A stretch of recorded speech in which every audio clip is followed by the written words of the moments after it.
Right. Nobody comes down to the meetings, Right.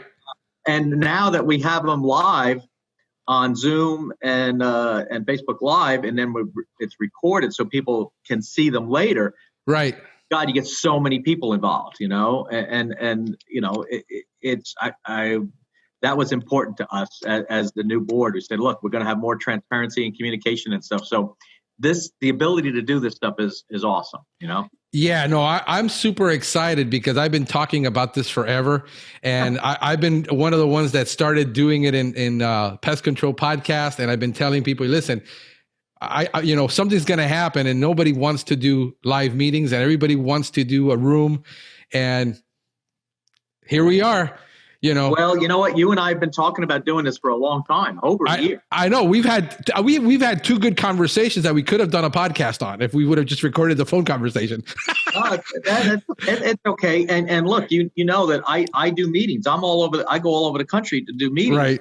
And it's fun to be there live to interact with the people. But with this COVID-19 and all the stuff that's happening, I've had a lot of the meetings all the way through. I think January coming up have been canceled. Yeah. And we have Nashville is about to happen, and I have to book those hotels for my PJB workshop, the business development workshop, and then we're worried. Okay, if we book something, what if Pest World gets canceled? Yep. Right. But a lot of people. I mean, this was one of the people who come to my meetings. Ideas. Well, do it the weekend before Pest World, then people who want to come in for Pest World can be there and attend the meeting. And then this way, if they want to go to Pest World, they're already there. Right. But a lot of people who come don't even go to Pest World.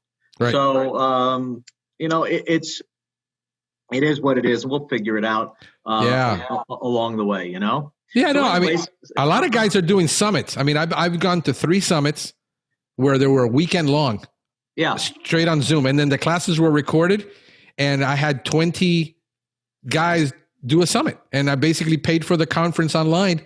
And it was wonderful. I mean, if you're there for the I guess the connection to people, it's different. But if you're there for, hey, I just need to get the good information, then the summit works. And it's just a one of those things that you got to give up one for the other right now. But I think you can have sort of a relationship in that room where, you make it work and people realize this is it. This is the new normal. And it's no longer a stigma when you're not in the room together. No, you're absolutely right. And I'm actually in the planning processes of doing a Zoom meeting. And, some of the people out there listening may or may not know about it. And some people will like it and some people won't. But the truth of the matter is I have a Facebook group that I started called Bedbug Practical. Yep. And you're on there, I think. And the Bedbug Practical, the purpose of that page was to provide accurate and credible information for people who really need it. And I have a lot of pros on there, and they have to understand that, look, the purpose of this page is for the people who are the consumers who can't get credible information. Right. And or they have to wade through, you talk to one guy and this is the way to do it, or you go to, and people the consumer gets confused. Yeah. But the underlying thing, and I know if the Pest Pro guys that are listening to this know this, that there's how many people call us, they have bed bugs really bad and they can't afford it. Yep. They can't afford to hire us. What happens? Who's helping those people? And the answer to that is nobody. Nobody. Right? I mean, some of us help them. Some of us do. Some of us will do, a few jobs per month to help those people. But there is a huge reservoir population of bed bugs out there at homes that will never see a pro. Yeah. And some people get, some people in the professional, market freak out that we're going to help people to do it yourself. You know what? Think about this. And this is how I talk about this. You go into Lowe's and Home Depot, right? They're where you are in your market. And you walk in there and there's a paint department, there's an electric department, and there's a plumbing department. Well, did those departments put plumbers, painters, and electricians out of business? No. No. Right? It doesn't happen. Yeah. Look, there's the do-it-yourself guy was never going to be your customer in the first place. So don't worry about that crap. Yeah. And the truth is that anybody who knows what they're looking for can buy almost every product that we use as pros online. Yep. But that doesn't kill our business. Our business is growing. I mean, think about this. I know you know a lot of guys, right? What's the biggest problem in the pest management industry? It's always been here. We can't get good help, and we can't get enough help. That's my problem. Yeah, that's the problem. Yeah. If we didn't have any work, we wouldn't need help, but we have plenty of work, right? I'm up to my ears in alligators, man. I know. Think about it. Bugs put me through college. They put my kid through college, and I'm still working. I should be retired by now, but I don't see me retiring. Yeah. Yeah. No, one of the things that I love about you, and that I always have, and I've been following you probably a good 5-6 years, all the way back, cemetery.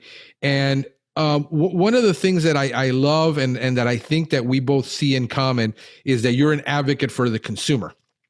And you're a big, because you deal a lot with consumer problems.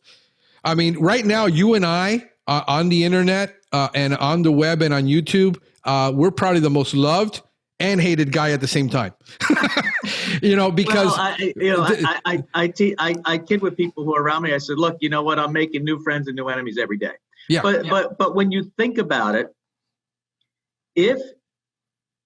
understand that being pro-consumer does not make you anti-industry. It does not. Right? Being pro-consumer is to do this work right is not rocket science. Right. And if you do the work right, and that's what I'm pro doing the work correctly. Exactly. Right? Now, yesterday when we were going back and forth on Facebook Messenger, I think that's called, right? Yeah. I was saying, well, if you have a couple questions to send me or whatever, but if you've been around, you don't need to send me questions. You just hit play and I'll just keep going. Right. But the thing is, people get freaked out when I post a video of a house that I inspected. Right. How bad the damage is with termites. Right. And I'm like, oh my God, Paul Bell's anti-industry. No, I'm not. Come to these houses with me and you'll see. I'm showing you the video. This is like the tip of the iceberg that you get to see in a video or pictures that I put up. Right. Here's a house that needed 600 gallons applied and they applied 50. Here's a house that Stevie Wonder could see the termites at and they checked off the box, no visible signs of termites. Right? Right. You can't inspect the house from the mailbox. And you can't inspect the house, and you look at some of the companies have these handheld things, and it logs them in and out when they stop at the house, and they were there for 4 minutes. You can't inspect a 4,000 square foot house in 4 minutes. No. And it's along the Gulf Coast, and it's in Formosan termite country. What do you think's going to happen? Right. Some of the houses I'm at have millions of dollars of damage, millions of dollars, all the way up to the ridge beam of the attic. Right, of the roof line, and that doesn't happen overnight, Right. So, yeah, I had this when I started doing, to give you a little, because you've been in this game a long time, only 44 plus years now. So it's almost 3x my experience. And when I started in that, I decided I'm going to do a new pest control company. I said I'm going to educate both the consumer and I'm going to educate the industry. So simultaneously, when I started my new company, I started the podcast at the same time. And I said, we're going to do both. And so 5 years ago, I had, I was kind of like you before, where I used to have a different company. We used to have a landscape business, pool service business, pest control business, and handyman service. What a nightmare to try to hire people. I mean, you think it's bad enough trying to hire for one industry. I could not figure out. I was like in a 3-ring circus half the time. And so what I decided to do this, I said, I'm going to educate the consumer, because I know that the bridging the gap between educating the consumer and educating the industry at the same time, those that have no help, because there are a lot of people have no access to good training. And we're talking 5 years back. Now with Facebook and groups and all that, people have a lot, but still I find that most people in this industry that I talk to on the street have never really taken any really good training. I mean, I get calls from all over the country, just like you do. And one of the things that I was seriously focused on is bringing those two together, the consumer and good companies, and bringing that. And I think what happens that I get is a lot of people who don't want to be a good company, who work for companies that aren't good. And we know the big problems that we're seeing, especially in the litigation, which you're involved in the termite industry. We see what the result of this is and not educating the consumer, but then we become, I'm anti-industry, which I am anti-status quo.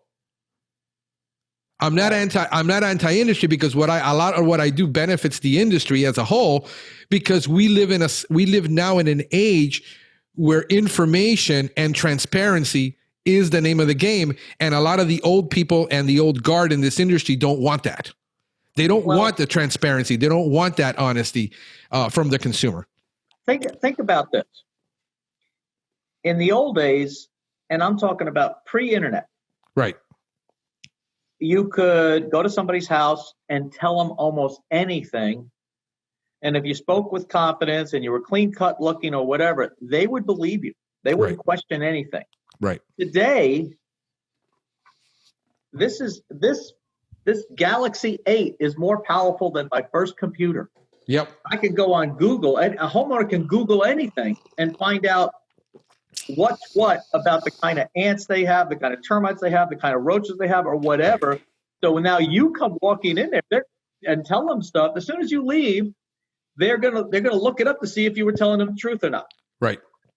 And or they may have pre-educated themselves before you even got there. Of course. So I think that when you think about this from 50,000 feet, the fundamentals always apply.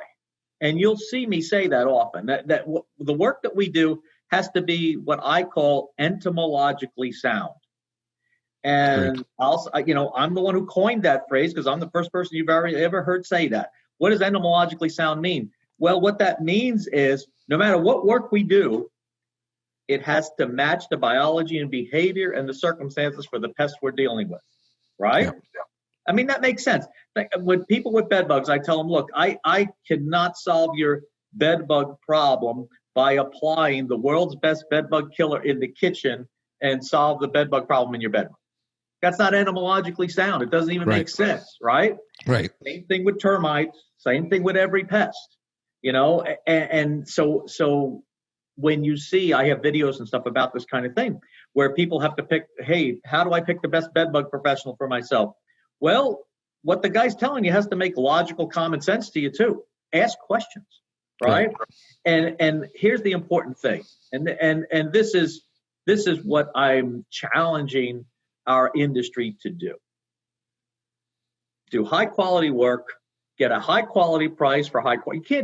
You can't do inferior service and expect premium fees for it. So do high quality. If you're the best company in your region, you should be getting the best price for everything.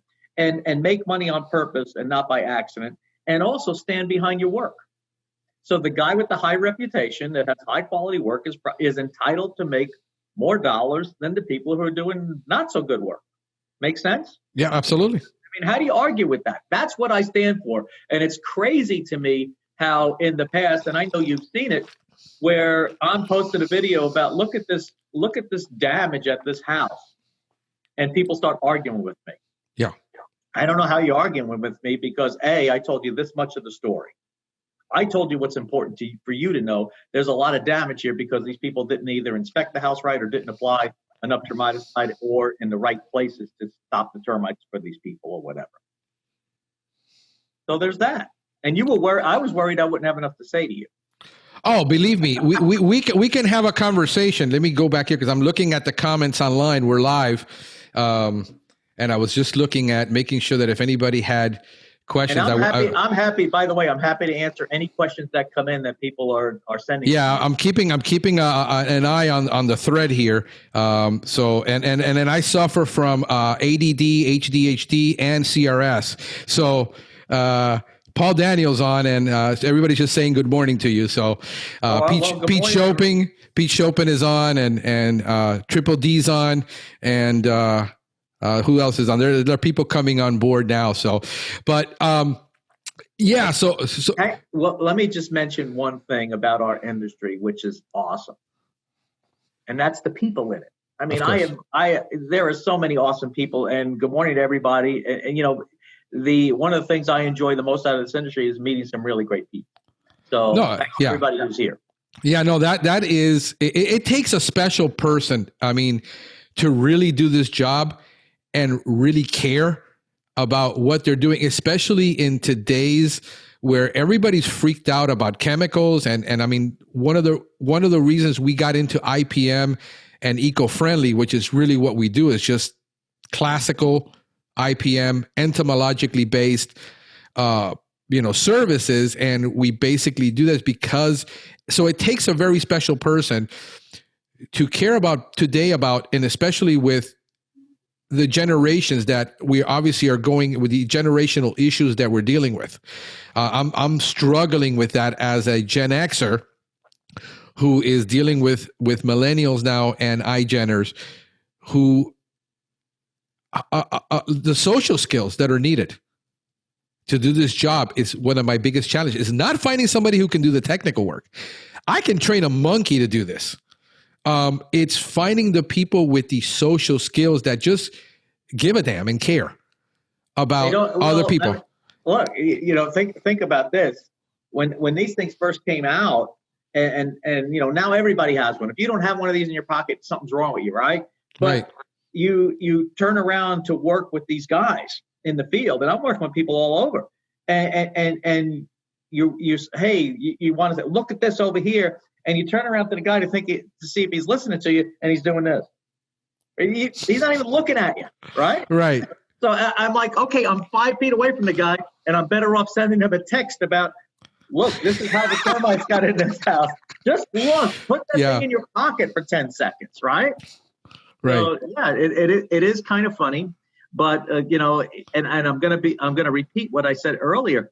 But think about this. Right. Not only do these people lack the social skills, they don't know how to communicate well with each other, right, with customers. Yeah. But and you see it when I see people post questions about what. Okay, yeah, I have many years experience. But they post a question, and I'm like, wow, why aren't you thinking about the fundamentals? Why aren't you thinking about the who, what, when, where, and why this is happening here? And you're asking a question. But what's also funny to me, or interesting, if you will, and it's the reason why there is the Paul Bello HMMM ... When people make comments, there's a reason I use that thing. Okay. It's because I'm like, I can't believe the guy said this, right? Or I can't believe they're missing this. Or I better not say what I'm thinking right out loud. I have to clean this up and say it nicely, right? So that is like a thoughtful pause for me, because wow, how are we not thinking about the basic fundamentals of this stuff? Right. And I think that you go to a training class and you sit there and you listen. And I mean, look, it's fair for me to say these things because I am highly critical of myself. If I come and do a presentation, and thanks to all those people who have seen me live and had to listen to the same jokes over and over again all these years. But I'll be done with that, and I'll rate how well a job I did.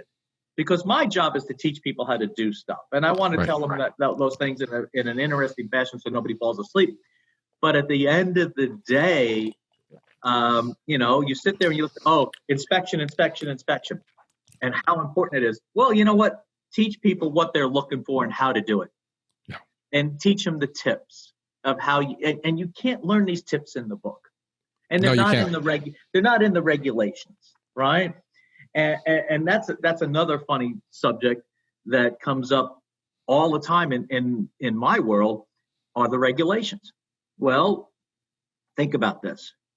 The regulations can't include everything. There's no way, because otherwise they would be, this thick, right? And it's like, okay, follow the label. Yeah, the label's the law. Fine. Show me on the label where it says what kind of drill to use and how to drill, and how to patch concrete and how to clean up and all those kinds of things. None of that's in the regulations. You learn that. You learn those skills and methodologies from the people who train you. Right. And what the missing art is, you tell me. I haven't. You guys are you're Fort Lauderdale area, is that right? I'm Miami, Fort Lauderdale. Yeah, I'm further south, but yeah, I'm close. Okay. All right. So anyways, I have houses down there that I've inspected, and I see this everywhere. People have white stucco houses, and guys come in and drill through the stucco and patch it with gray concrete. It's the $2 million house on the beach. And You know what that looks like from the street? Oh my God. Yeah. Right? It's like, wow, where's the lost art? People go to a masonry yard and learn how to do this from a guy who knows what he's doing. And the sad thing is, a lot of those guys who are really good at this, they're aging out and they're not here. Yeah. I get calls all the time. And the ones that I feel really sorry for are a lot of the guys that are giving me calls on a daily basis because they've seen what I say and the comments I make. And it says, look, I work for a large national brand and I haven't even been taught this. And I says, how do you have not been taught this? This is 101. And a lot of the things are 101, like how to identify an insect. I'm struggling with my guys and say, okay, I just came across an ant. It looks like a crazy ant, Frank, but it's brown. And send me a picture of this. And I said, I have no idea what this is. I haven't seen it before. So bring me a baggie, put it under a microscope. I got to ID it. I said, guys, do you own a lens? Have they taught you basic anatomy? I mean, these are the things. I mean, this is where it gets scary, Paul, for me, when you have a guy in the field who has not been taught how to properly just ID an ant. Yeah. I mean, we're going back to real simple stuff that you're getting into the, you're looking at millions of dollars worth of damage. I'm looking at how the heck he doesn't know the difference between an ant and a fly that he's looking at. Listen, I know what you're talking about, and it's true. I was in a crawl space with this guy doing a termite job, and there's a bunch of camel crickets. Now, go in certain crawl spaces, you'll see cool stuff. I mean, bug stuff. And now I'm turning into a bug geek, right? Yeah. But in a lot of times when a house has camel crickets in their crawl space, they have like a ton of them. And people are freaked out because they're pretty big, Right. And if you disturb them, they'll jump all over. Oh, they get on me. They're not biting you or anything. Calm down, right? This guy didn't know what it was, right? He didn't know what they were. He didn't even know they were crickets. And I reported that to my superiors. And they're like, well, there's no way. That guy's been working here almost 2 years, and he would have gone through the training, and they would. I'm telling you. This was yesterday. I was working with this guy. He doesn't know what crickets are and camel crickets. So whether you want to believe me or not, you want to look at the ivory tower and say, well, it's on the list that they were trained with. He doesn't know this, and training has to be underscored. It has to gone back. Maybe he got taught it and forgot. Right. But that's not the kind of thing you forget. Right. Yeah. Yeah. So one of the things that's a fundamental in our industry is the training. Yeah. And I'm still learning, and I've been in the business over 44 years, and I'm learning every day. It's like, wow, I have all the stuff that I have to know. Yeah, I think curiosity is that innate ability to have somebody with curiosity to say, ooh, what is this? If you don't have that, I think you can't really do a good job by just following protocols that I sprayed, I treated, I measured. You go through the motions, but there's no curiosity to why, who, what, that just that reporter mentality of just finding neat stuff out all the time and wanting to learn more. Because I think that's my secret. I'm not really particularly intelligent. I don't consider myself as really bright. I don't know what my IQ is. It probably isn't that high. I don't think it goes into a triple digit. But what I do have is this just insatiable curiosity. And I just want to learn more. So therefore, I'm constantly learning, and I get really bored very quickly. My ADHD kicks in. So I have to be constantly in that learning and growing mode, or else I'm done personally. Sure. And that's, listen, it's like there's two things. One is you have to have a general curiosity and a quest or a thirst for knowledge. And someone like yourself, you have that. The other thing that I want people to have is something that I learned from the accounting industry is called healthy skepticism. What that means is you question things, Right. right? This has to be done this way every time. There is no every time type answer that works 100% of the time, 100% of the cases. And people ask those kinds of questions, and sometimes I guess that they're frustrated with my answer because sometimes the answer is it depends. And that it's depending on what? It's depending on the variety in the circumstances of the situation you're dealing with today, right? Right. So there you go. Yeah, no, I had that same problem in school. I think it goes back to a lot of school because you're not taught to question things in school. You're taught to follow the program and follow what you're being taught, and you're not supposed to question that something is actually not making sense. And I think you mean like that common? Do you have young kids that they get taught that Common Core math? Oh my God. That was ridiculous. Well, my kids are really young right now. She's 11 and my son is 6. So he's just starting first grade this year. And to me, a lot of things didn't make sense in school. I mean, it just didn't. I fell asleep. I was an entrepreneur since I was probably 12 or 10 years old. And it just, a lot of this stuff never made sense to me. I was totally bored to death. They had to put me in special class and with one teacher so I could focus. That's how chronically bad it was. I literally had to have somebody sitting there next to me teaching me because I would fall apart. But in this business, I never find that I'm at a loss for, it's probably the only industry I've ever been in. I've been in the computer industry, and in manufacturing. To me, this is the most challenging and most rewarding industry I've ever been in because everything is always turning. And nothing is, I'm in Florida, so I get 8 to 12 new pests a year. That keeps me on my toes because I do a lot of ornamental work. And I don't do termite, which is really funny. I haven't gotten into it. And one of the things I haven't gotten into it is I am totally petrified of all the litigation that goes on in our industry. And that's one of the things that really petrifies me. Okay, so I'm glad you said that because I want to caution everybody, okay? And I want to caution everybody in this regard. While it seems like there's a lot of litigation, there really is not a lot of litigation compared when you think about how many homes are treated for termites and inspected for termites every year by our industry versus how many lawsuits there really are. There's not that many. Right. Okay. Now, years ago, I did an article for PMP magazine. They had like a silhouette on the cover, and the headline was "On the Stand," where they asked me, the editor of the magazine asked me questions, what it's like to be an expert witness. And I told them. And the lawyers didn't like that I'm answering these questions and putting it in an article. And some of the questions and the answers were edited out of it because of the legal purposes. And I'm like, I don't care. Because as long as I tell the truth, I don't have to remember what I said. But think about this. One of the things that happens is when you're dealing with attorneys, they go to law school for 3 years. And they get an education in 3 years at a established learning center, if you will, or an institution which teaches them how to become professional arguers. Where does someone like us go to learn how to be an expert witness? There's no school for that. Right. They're going to ask you questions, and now you're playing ball in their arena on their field. And I got to tell you, you could be one of the smartest bug guys in the country. And those guys, I mean, you know what? They ask you a question and you answer it wrong and there's blood in the water. Oh my God, it's a feeding frenzy for them and you're going to lose. Right. And you know what? I'm sorry. It's you can't, the system is rigged in their favor because people, they'll get mad at me, but I'm going to tell it like it is. I said, look, you're a professional arguer.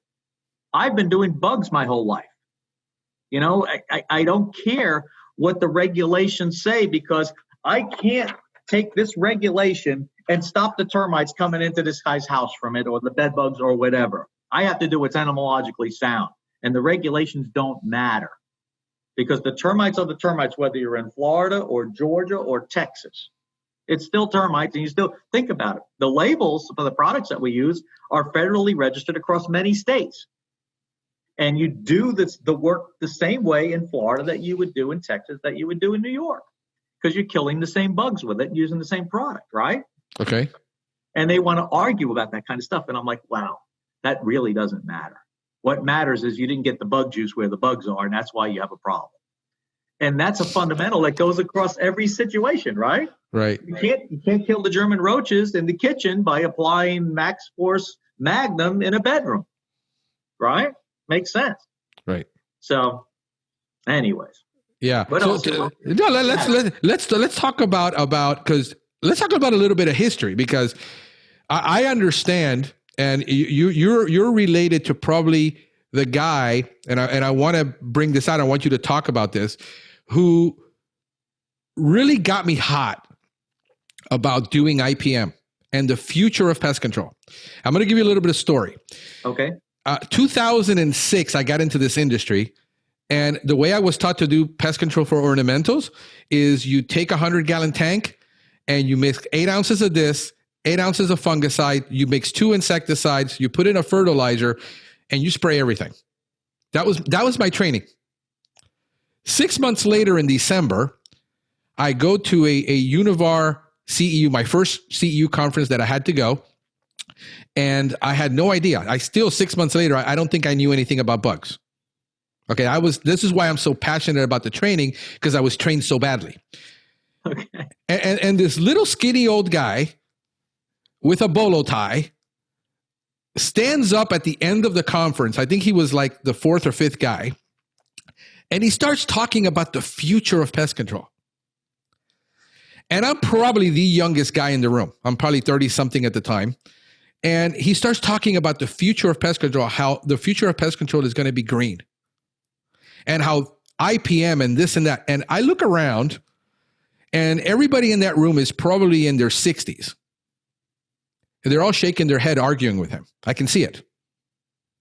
And I'm thinking here, this is phenomenal, because I don't know anything about this guy. I later did some reading, but he starts talking about how he started back in the 50s when he was the first student I think Purdue ever had in the entomology program. I mean, this guy goes way back. So I'm thinking this guy's going back a long time. He knows something. And I just got like mesmerized about this. And he's the guy that lit that fire in me to really get into IPM, really get into the technical part. And this is Austin Frischman. Right. And I understand that you studied with him. Yes. So tell me a little bit about that experience, because I think people will find that very interesting. Because I tell you what, every year I go, I just saw him again this year, last year, and you know he's getting up there. But this guy, if I can say that one guy made a single impact on my entire pest control career from that one conference, was Austin Frischman. Okay. So that is something, believe it or not, that we share. And let me tell you how. When I started college, it was at State University of New York at Farmingdale. That was a 2-year school. And the campus was about 15 miles, 20 miles from my house. And I enrolled as a biology major. And I wanted to, at the time, I thought, and you know, I'm older than you, so I don't know if you ever saw Jacques Cousteau on TV. Of course, yes. Okay, so I wanted to, maybe one of the bio majors that you could was oceanography. Okay. And I thought, man, that Jacques Cousteau thing, that was really cool. But I figured out pretty quick that the guys just swabbing the deck on that boat have PhDs in oceanography and stuff like that, and they're not making any money. And I was paying for my own college, so money was important to me. But everybody who was in general bio had to attend a class on Monday morning at about 10 a.m., I think, about a 1-hour class called Topics in Bio. And they would have a guy come in or a lady come in and talk to these hundreds of kids about different careers and different branches of biology, different fields. So like Dr. Frischman captured your attention, he came in one day to talk about what we didn't know was pest control. So the way he started his talk was he had a brown paper bag, like a lunch bag, and in it were cookies. I don't remember what kind of cookies. I can't tell you if they were chocolate chip or Oreos. Okay. But he sold the cookies to the class. Now, think about this. This is before lunch to a bunch of kids that are 18 to 20 years old or so, right? And the first cookie sold for 5 cents. And you have to go back and think, this is 1975. Okay. Around there, right? Okay. So the first cookie sold for a nickel. The last cookie sold for over $1. Now that's a lot of money for one cookie, right? Right. So no one knew what he was doing, and then he explained what happened. He said, I just taught you the law of supply and demand. Because the first cookie was a nickel, the last cookie was over $1. And he says, that's what I'm here to talk to you about today, because my program is pest control technology. 2-year school, you can get an associate's degree in pest control technology, the only college in the United States that taught pest control. The only one. You could go to Purdue or Florida or somewhere and get a degree in entomology. It's not pest control. Okay? So he says, anyone who switches to my curriculum, pest control technology, you can get a job right now as a pest control technician, because they need college educated and well educated people in this field, for about $10 an hour or more right now. Now, somebody out there in the e-world, go online and see what the minimum wage in the United States was in 1975.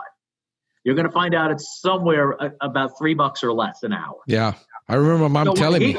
When he said $10 an hour, right, boom, he had my attention. So when he was done talking about pest control and all that kind of stuff, then that hour session was over. I went down and talked to him, switched into his program, and within a month, I was working at Suburban Exterminating in Smithtown, New York. Wow. And that's how I got in this industry. Yeah, no, I think he's such he's one of those guys that I've had maybe 3 or 4 teachers in my life that I can look back and say, man, that guy really made an impact on my life.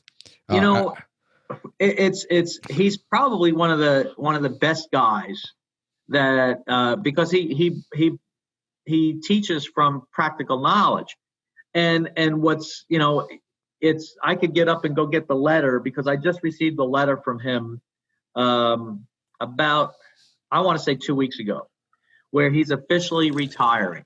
And he sent a nice letter, and he was thanking me and stuff.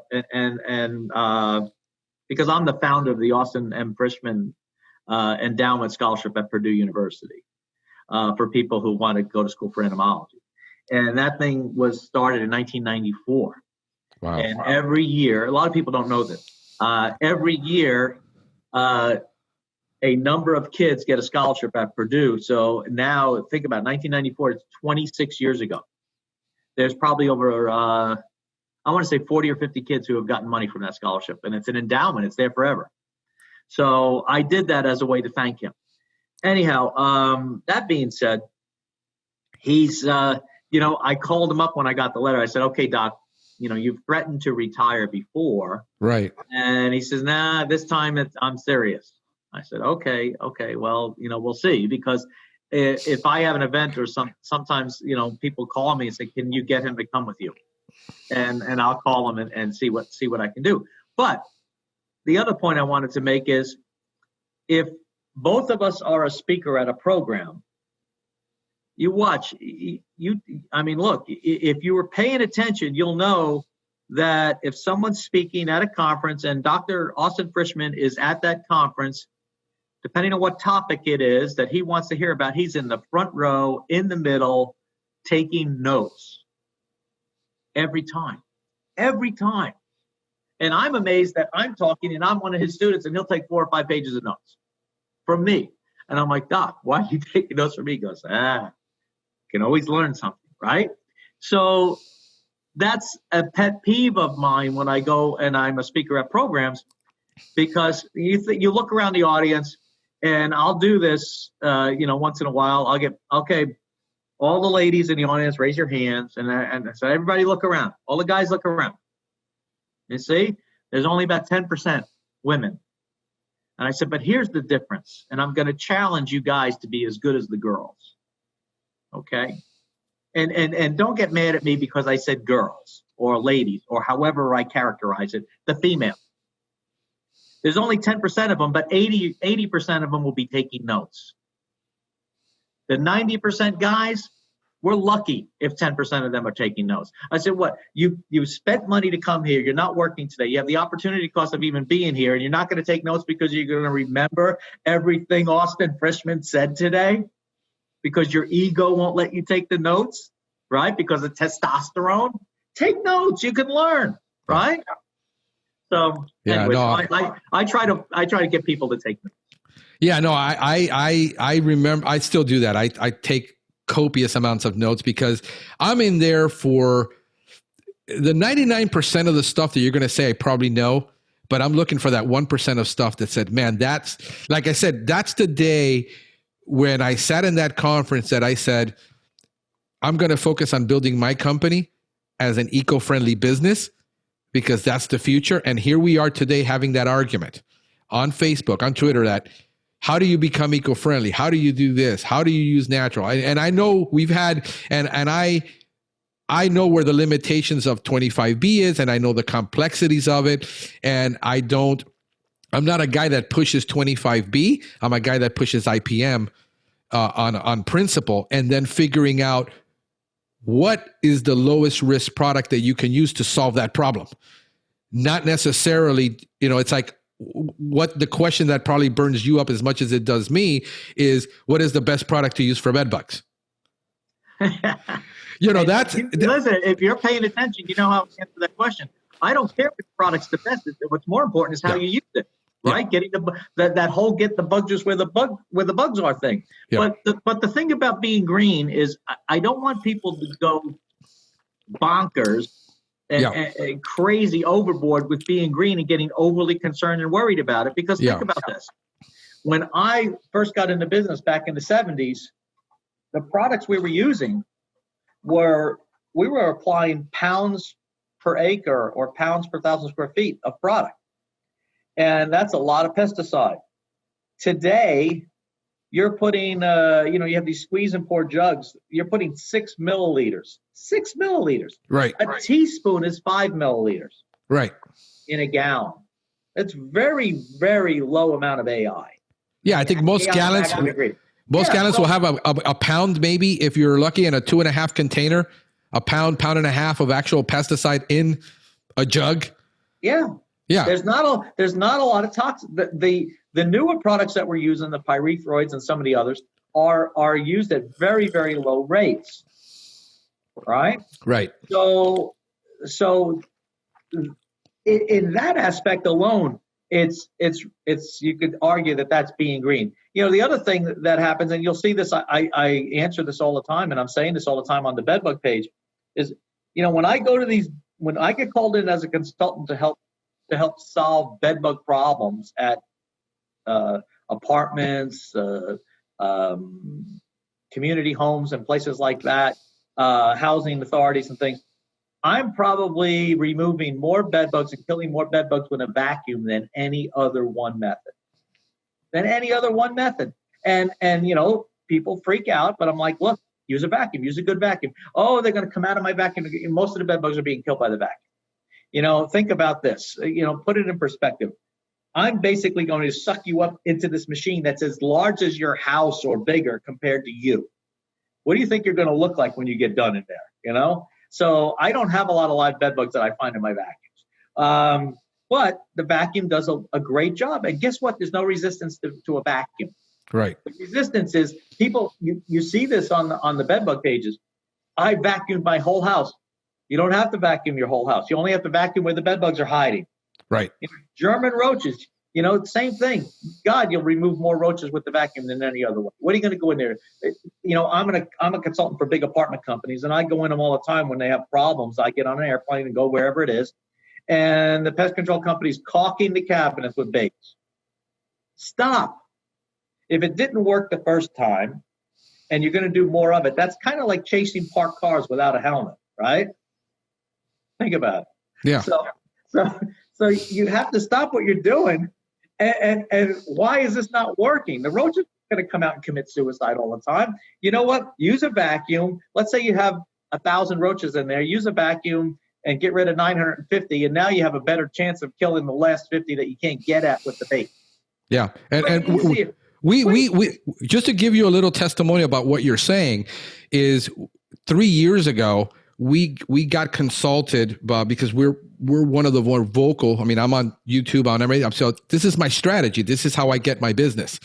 And there was a study that was being done in the inner city, an asthma study by a university. And these doctors called me and said, "What's your methodology for doing this, your roach process? Because you claim you're eco-friendly, you're green." And I said, "Well, it's classical IPM. I'm going back to Brenner and the USDA and the studies he did with roaches and things like that. We're pulling out all those studies." And I said, "This is where our protocols come from. It's just we vacuum and we don't use flushing agents. We use air to get them out of where they're hiding, and we vacuum and we get a good amount out, and then we go in and we use bait and IGR, and that's our method. And it's finding out where they're hiding and picking them up." And so we got into this project that's been there since the 50s, inner city project, HUD, and they haven't been able to control the roaches there ever. And we went in, and it took us a year. 6 months on most units just to get control in one unit for 6 months. Going there, I mean, this is like hundreds of thousands. I mean, you're talking about on one piece of threshold, 500-600 roaches on that much threshold. Because it's those ones that you put a sticky trap out, you come back 24 hours or less later, and you can't even put another roach on them. They're just covered. Right? That's it. And so we were just that's the ones that I want to go to. I love those kind of jobs, right? Yeah, and we took it on, for 3 years. And we were able, through the study, they were able to prove the decline in allergens with our process, which is not even ours. I mean, we just took the information that's available and said, this makes sense. But what the pushback is always, "Oh, well, no, you have to spray." We did zero spray in those homes, zero pyrethroid sprays. But we used air, vacuum, and gel bait and IGR. That was it. And we got it under control. People say today, I had guys calling me saying, "I heard you talk about this. It can't be done. I've been told it can't be done." I says, "Go do it and stop arguing with me and just try it." And then it's like, "Frank, you're not going to believe it. The roaches are gone." I'm like, duh. I know, right? Yeah. Well, think about it. 100% of the roaches you suck up the vacuum are not going to be there tonight. Yes. Right? It's as simple as that.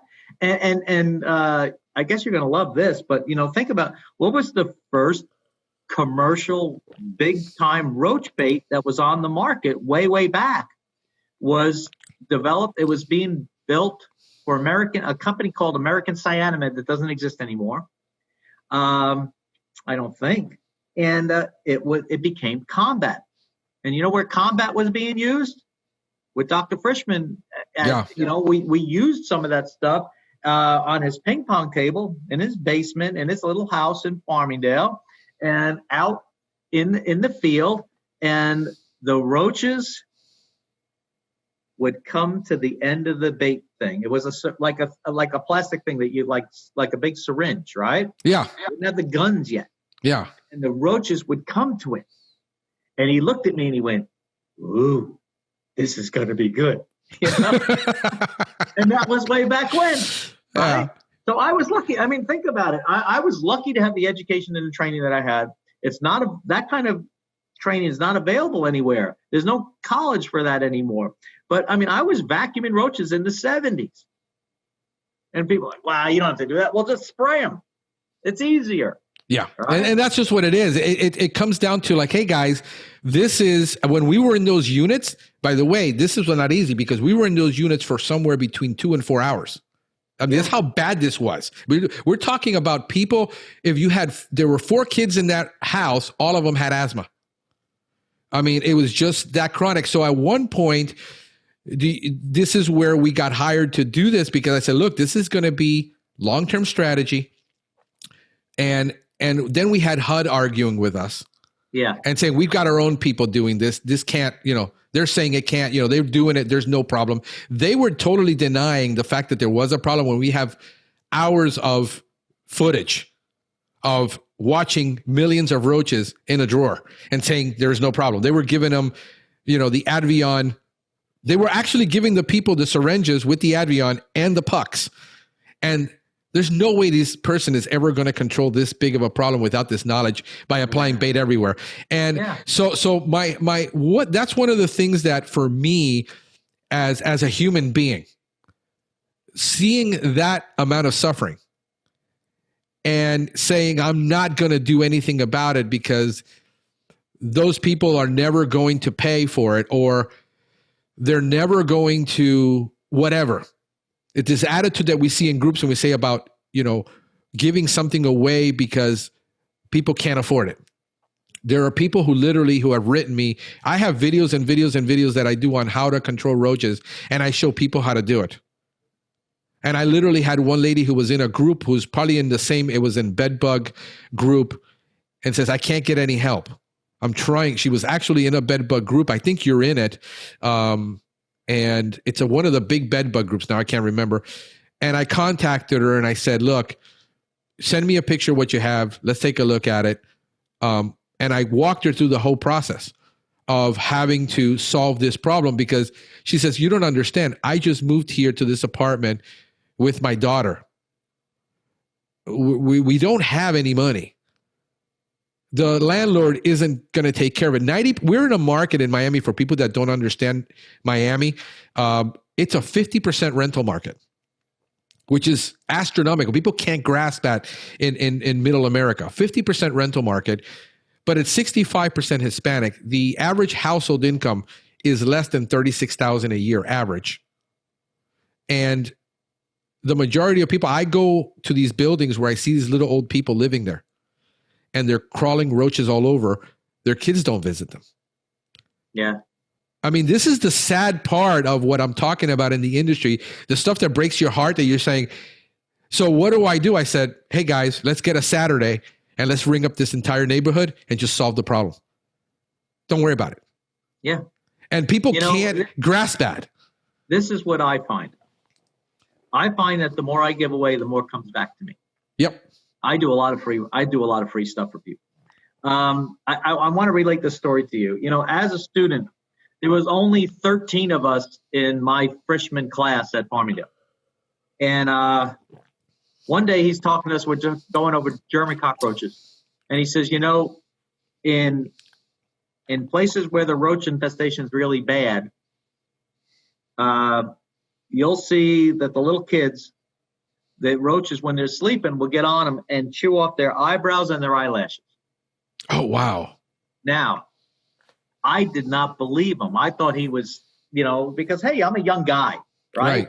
And I'm like, I think you're kind of BSing us, just trying to get it, like the shock value, trying to impress us. You know what I mean? Right. So one day I'm working on Long Island, and I have to go to a housing project.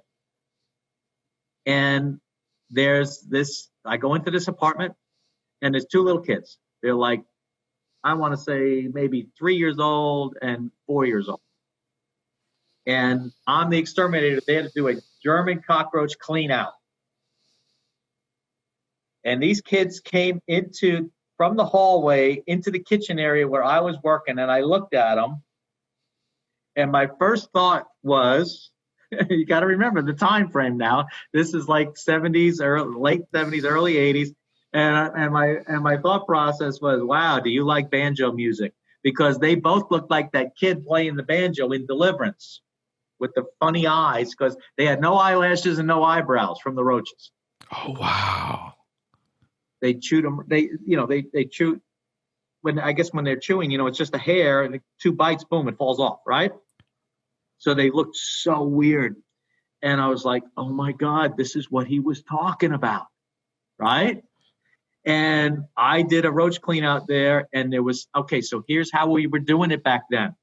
We had our B&G sprayer, we had Dursban, and we had a product called Vapona, which is DDVP as a liquid, and you put 1 ounce of that in with your Dursban, and man, it was like a withering field of fire. Plus, I had the Whitmire System 3 with the belt pack, right, with a can of PT 270 and a can of PT 250. One is Dursban, the other one's Bagon. And man, you're just spraying everything, and the house smelled like hell. And roaches are climbing out, and they climb up the walls, and they go across. They get about halfway on the ceiling and fall off, dying, and it falling in your head and going up your pants legs and stuff. And I'm like, I killed a lot of roaches, but I made a mess. And I'm like, I can't leave this house like this with these kids here and this lady. So I used her vacuum to suck up the dead roaches, which were like dripping with Dursban and stuff, right? And there were so many roaches, I clogged up her vacuum. Now I have to clean out the vacuum. I was sweeping up roaches. I filled a bucket with roaches, right? But I just wanted to stay there until I got them all in every room. And I kind of got in trouble for it because I was there for too long for the amount of money that the company was being paid. But I wasn't going to leave this house with just doing like a baseboard spray job. That's what they wanted you to do. And there's no way. So those kinds of things stay with you. Yeah. Those are the things that inspire you to do your work better. And look, at the end of the day, I've had a lot of hard jobs. I've been a blue collar kind of guy a long time, and it's hot and it's nasty and all those kinds of things. But, one of the things that inspires me to do my work when I'm out there, a lot of times I'm working by myself and there's no safety net.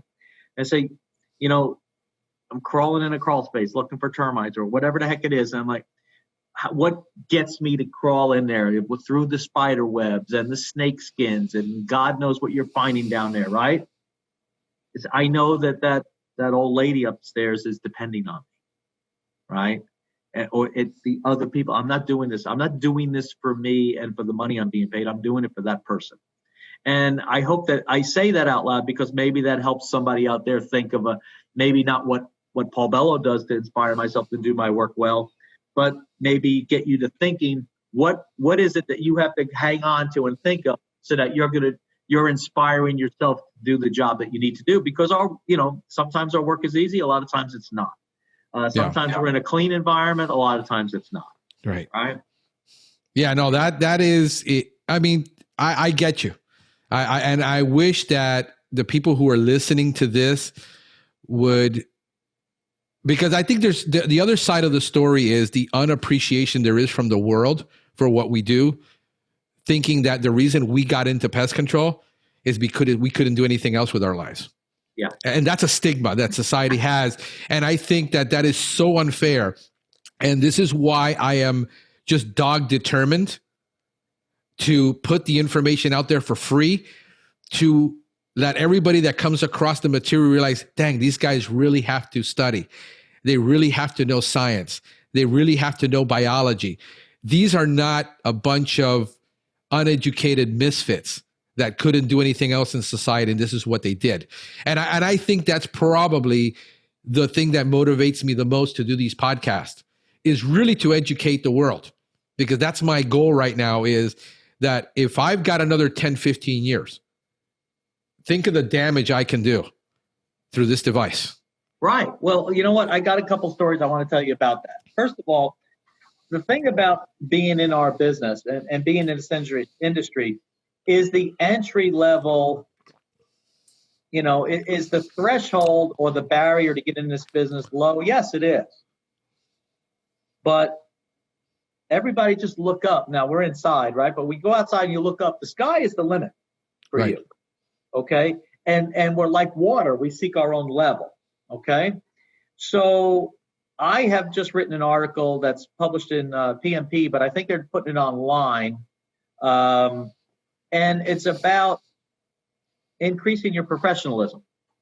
Now, one of the things that I'm doing is, I recently took my ACE and BCE exams, and now, and I did it because I promised Dr. Frischman I would do it.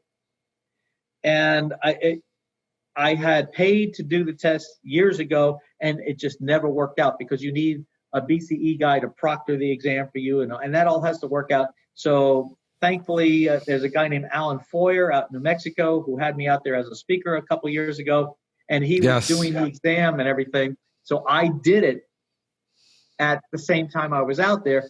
Now, I took both the ACE and the BCE together. I figured, you know what, if I study for the BCE, I'm going to pass the ACE at the same time. I might as well do it. And I felt sorry. There were 7 other people in the room taking the test with me. Nobody else passed. And I realized, you know what? I have to help this too. So I'm almost done with my preparation course for people to take. Last year, I started the first one because I'm vice president of the Certified Pest Control Operators here in Georgia. And at our meeting, our annual fall meeting that we do in Macon, I said, all right, if you guys want to take the exam, I'll proctor it. So we had 3 people come in, and 2 out of 3 of them passed. And then the third person, actually just recently, he passed while we were at the PJB thing in March at Disney World. So I'm happy about that because I'm trying to build the ranks of the ACE people. And basically, I can tell you, if you want to do this, get in touch with me because I'll tell you like it is. I figure it takes anywhere from 25 to 35 or so hours of study. And you have to study in a cost. And that's not a lot. Fashion. Well, it is when you worked all day, right? And now you want to come home and you're tired because you know what you want to do when you come home from a hard day of work. I mean, think about it. It's over 90 degrees here already. Yeah. And the guys that are out there working in the field today, gosh, getting in the truck with the air conditioning on, by the time you get home at dinner time, you're gonna have dinner, you're gonna fall asleep on the couch watching the news because you're exhausted. Yeah, that's training. And once you start working, see, that's one of the things that I'm trying to do is bridge the gap between people who are out of school and not used to studying all the time, like a student does, and people who are working in the field. So you have to have a cost-effective and not cost-effective, but time-effective, time-efficient methodologies of study, and then that's what I'm going to teach people so that they can pass. Yeah. So that's important to me. The other thing, the other article that's out there that I mentioned a couple seconds ago was increasing your professionalism. Now you think about it, if you bring you have a guy come in to give you an estimate for something that needs to be repaired at your house, or you bring your auto to a mechanic or whatever, whoever sounds like they know what they're talking about, that you trust the most, is going to get the work, right? So we can increase our professionalism by using the right verbiage when we talk to people. You don't have to go to college to learn how to use these words, but you have to learn them so you can use them, right? Right. So that's what that article's about. It's like here's a list of words that you should include in your daily verbiage as you communicate with people about the pests that they have. It's. I think that's extremely valuable. Here's where, and I'm glad you brought that up, because I'm working on. I reverse engineer everything. I just think in simple terms. The hardest thing for me to do is to take something and simplify it. That's the hardest thing to do, and turn it into something simple. You're going in that direction where you're creating that thing. I'm going back to the basics of pest control and pest control service. I'm creating the online academy because I look at Purdue and then I look at, man, I would love to go there, but 90% of the people are never going to ever see that. A lot of the stuff that's available online is based on a compliance perspective only. Even NPMA, and I've taken all the courses, I've seen them. It's based only on a compliance mentality. None of it that is being taught right now from any online school or anything that has to do with pest control and CEU is taught from the perspective of practical, so that the person can go out there and be productive and make money for their employer, for themselves, and actually deal. Because the biggest challenge I have in dealing with finding people is that they do not know how to communicate. Yeah. Communication skills are almost gone from, and I'm hiring these 35-year-olds that don't have communication skills. They can do the technical work. They're brilliant at it. They'll go hunt things down. But when it comes to communicating, simple things like knocking on the door and letting people know you're there is almost like we have this really introverted society, or more introverts are available, I guess. I don't know. That's been my challenge. And you're right. And using the words, and I've been in sales for 30 years. I can get a conversation out of a 2x4, with termites in it. But I find that it's so difficult for them to communicate and to ask questions and to engage with the client. And I found that if I can coach them, I can get them to be 30, 40, 50% better when they were not, when they're introverted. And it's okay to be an introvert. You can still learn how to effectively communicate. And I think that's where my real challenge is in the training that I'm producing, is to deal with those issues. Sure. Well, think about this. If they don't have, it's like a bank account. If you don't have any money, if you haven't put any money in the bank, you can't take any out, right? Okay. So and you've seen this, like, because you've been in the e-business with computers and stuff, that garbage in equals garbage out, right? Right. So and input equals your output. So they have to have this list of vernacular, this list of terms and things and verbiage about, hey, you know what? Make a baseball card. Now, when you were younger, did you have baseball cards as a kid? I had some laying around, but I was never into sports. Okay. So yeah. So this is going to be difficult then. So if you could name a baseball player, okay, like your favorite one, who would it be? I actually got to meet from the Red Sox. What's his name? The catcher, Bench. Johnny Bench. I actually got to meet him once. Huge hands. So you would pull up a Johnny Bench baseball card, right? Okay. It has his picture. It'll have his picture, and he might be holding a bat. He might be holding his catcher glove or whatever. But it'll say Johnny Bench. It'll say Cincinnati Reds. It'll say catcher. And then you turn the card over, and you'll see his date of birth. Bats right, throws right, his stats. What his batting average was, his on-base percentage, his RBIs, all that kind of stuff. All that information on a baseball card about that guy. And I encourage people in my training, you need a baseball card for the German cockroach, right? German cockroach, right? Blatella germanica. How it's a male or a female, how many nymphal stages there are from egg to adult, all that kind of stats and stuff. It's all right there on one little card, and you got it.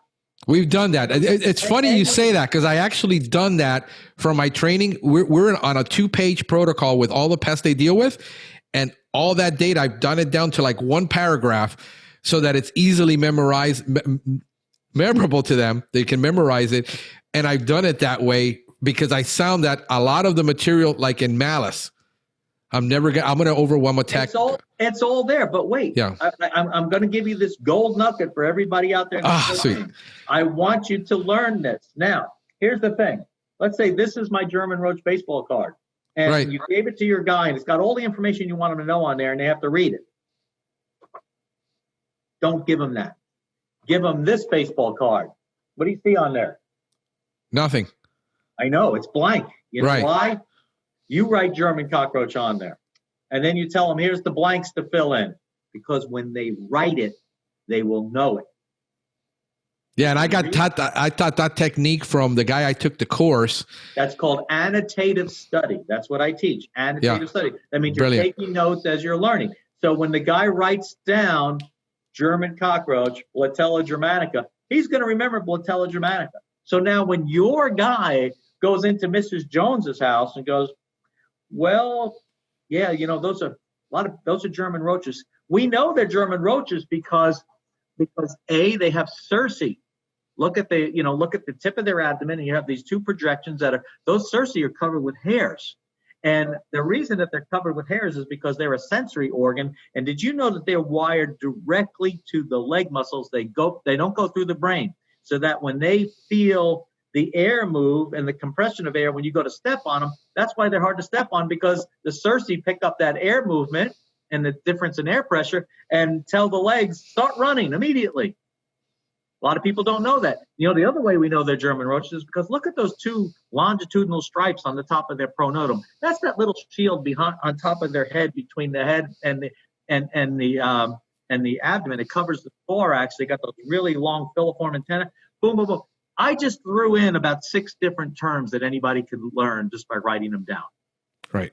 But I sounded really intelligent about knowing what a German roach is compared to the guy from Company X that comes in and says, oh, yeah, those are them roach bugs, them water bugs. We're just going to spray for them. Who's going to get the work? Right. The guy who talks like that, or the guy who knows what he's talking about? Yeah, and not only that, but the technician that's in that home. When the industry is hiring the 19 to 24-year-olds. That's when I did a survey about and I did it on 10 groups. And I said, what age did you start in the pest control industry? And I gave 5 age ranks. 50% of the people and across all the groups responded between that 18 and 25. And the challenge that we have today within that 18 to 25 is that the majority of 18 to 25 years have never had a job in their life. Yeah. This is their first job. This is the challenge that we're having, Paul, that it's unlike any other time in history. We have a new group of people who says, I'd rather work. Why am I going to go work for $12, $13 an hour in the sun, in the heat, when I can make $12 an hour from behind a laptop? Yeah. We have a different time frame that there was no computer. There was no way for you to work. When I first saw the first Home Depot in my town in Miami back in 1984, I was just mesmerized. To me, that was heaven. Because I've always been that technical kid that wants to work on everything. But now, to finding people that can actually get in front of somebody, talk to them, communicate effectively, be able to do the technical work. It's almost like this tall order that we can't find. And literally for me, from a hiring perspective, it's 1 out of 700, 1 out of 1,000 of applicants. Yeah. That I can find to do this work. So, and then couple that with there is no accessible training think about the independent guy who's hiring his guy for the first time. He has no protocols, no procedures, no training program. He's never done training. He's never done hiring in his life. He's between a rock and a hard place. That's where my burden is, because that's what I felt. That's my pain. And I'm trying to see how I can alleviate that pain for that guy who says, I want to hire my first technician. Where do I start? He has no clue because he's never actually ever trained anybody. He's never hired. And listen, there's even more to it. There's, first of all, the good news is, as long as there's bugs, we'll always have a job. Yep. Right? But the thing is, okay, even though, like, you take someone like myself and others who have gone to college and learned entomology, you might be a really great entomologist, but that schooling that you had didn't teach you how to run a business. Right. Didn't teach you how to do a training class. Didn't teach you how to do pricing. So all those things, I was one of the best bug killers you'd ever see, but I didn't know anything about break-even analysis and how to calculate my hourly rate and my profitability and all those kinds of things. So you had to learn that either by the School of Hard Knocks, but I'm unusual. I also have an MBA in accounting. So now you have to hire people, and there's that. How do you get people? Like you said, you can put an ad out there, but God knows who's even going to answer the ad and come in for an interview. I talk to people all the time that said, we had 3 people come scheduled for interviews. None of them came in. None of them even showed up. That's crazy, right? Yep.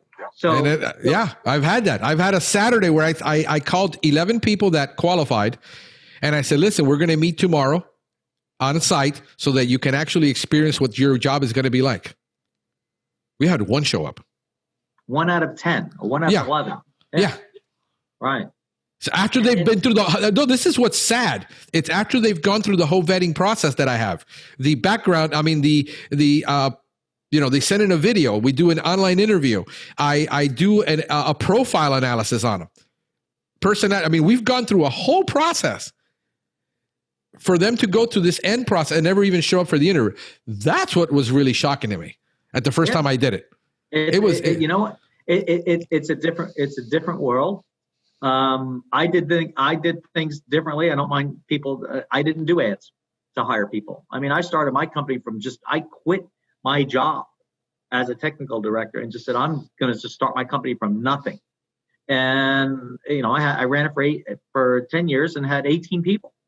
But rather than put ads out, I went and recruited people. And I went and got them.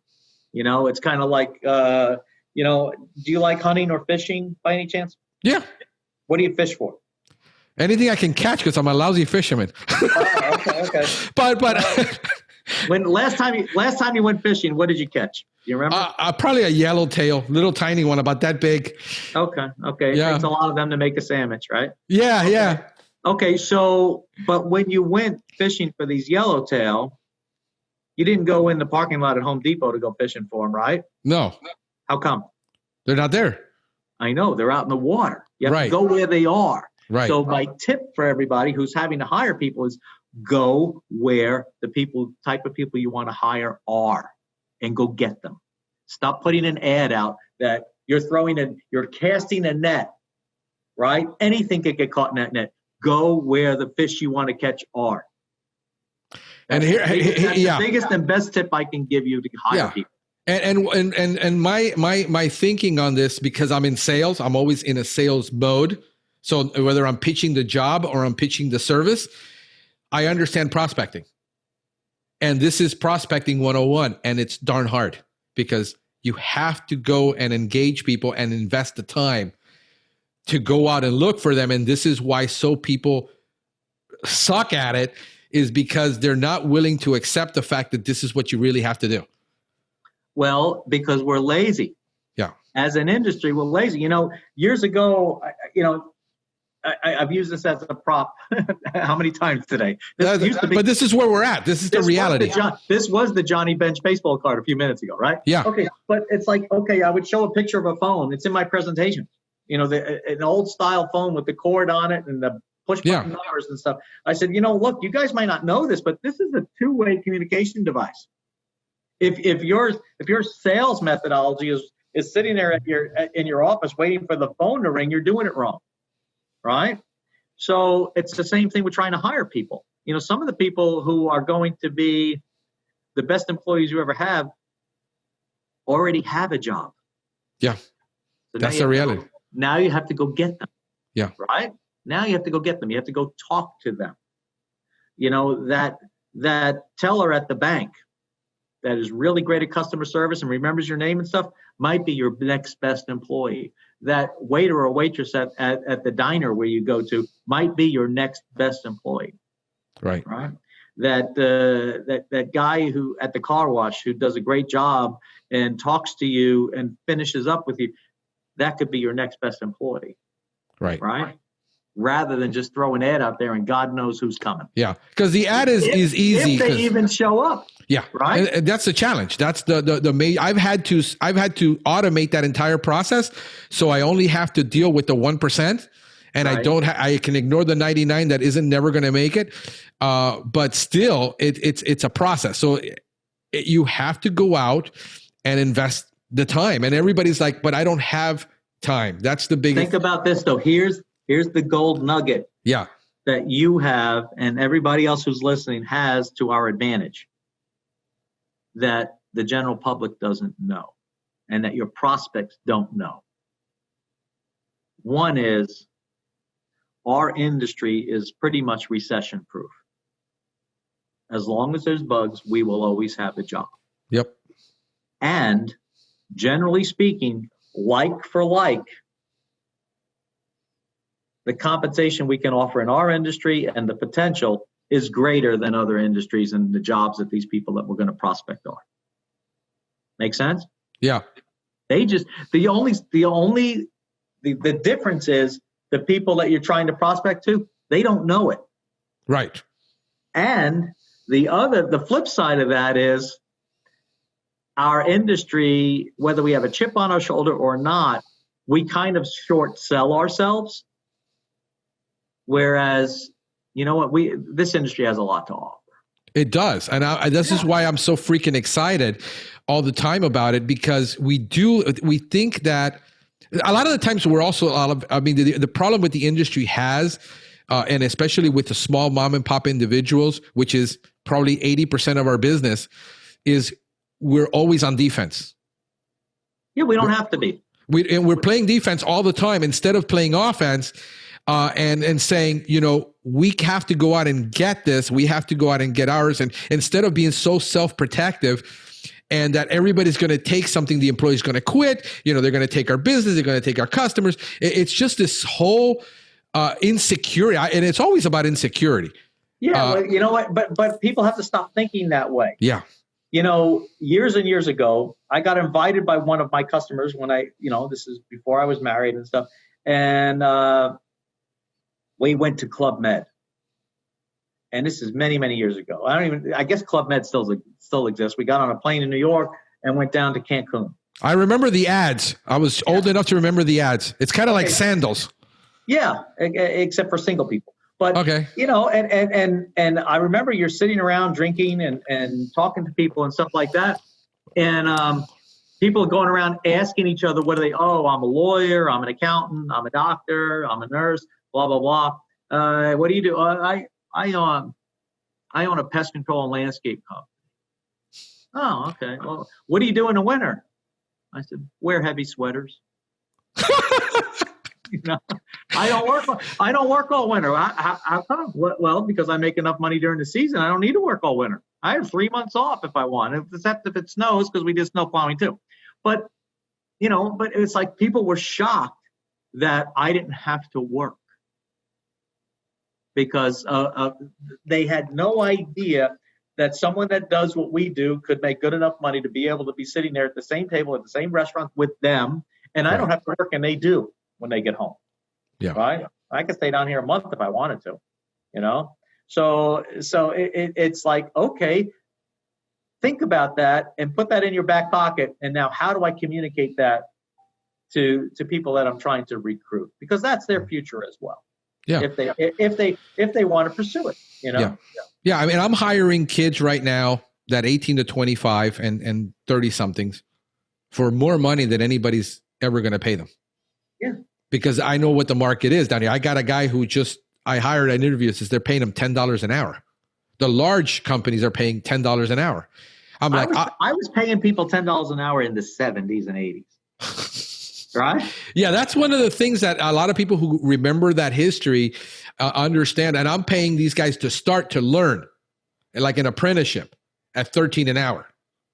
At, you know, if I find an 18-year-old that is sharp enough, I will pour myself into him because I can have him making 16 to 18 an hour in 6 months if he's really that sharp. And we're talking about no selling, just doing tech work and dealing with the client. If you can deal with that client, because all of our clients are high-end clients. That's our business. We're not dealing with the low end. Yeah, in my experience and observation has been people are scared of sales. When they hear sales, they freak out. And I'm like, you know what? First of all, you get business from being in business. You know, I mean, people see your trucks around, they see your phone number and whatever, and you know what? The phone rings because you've been in business and you're established. And you also get business because you're good. So all you have to do is be good at this, and people will hire you. It's as simple as that. And the referrals, I mean, if the technician does a great job of communicating, he just does a great job. Like I tell people, tell them what you're going to do at the beginning. Tell them what the problem is. It's very simple. Explain to them the scope of the service. Explain to them what they're getting, because it's the same exact thing I told them on the phone. By the way, we sell everything on the phone.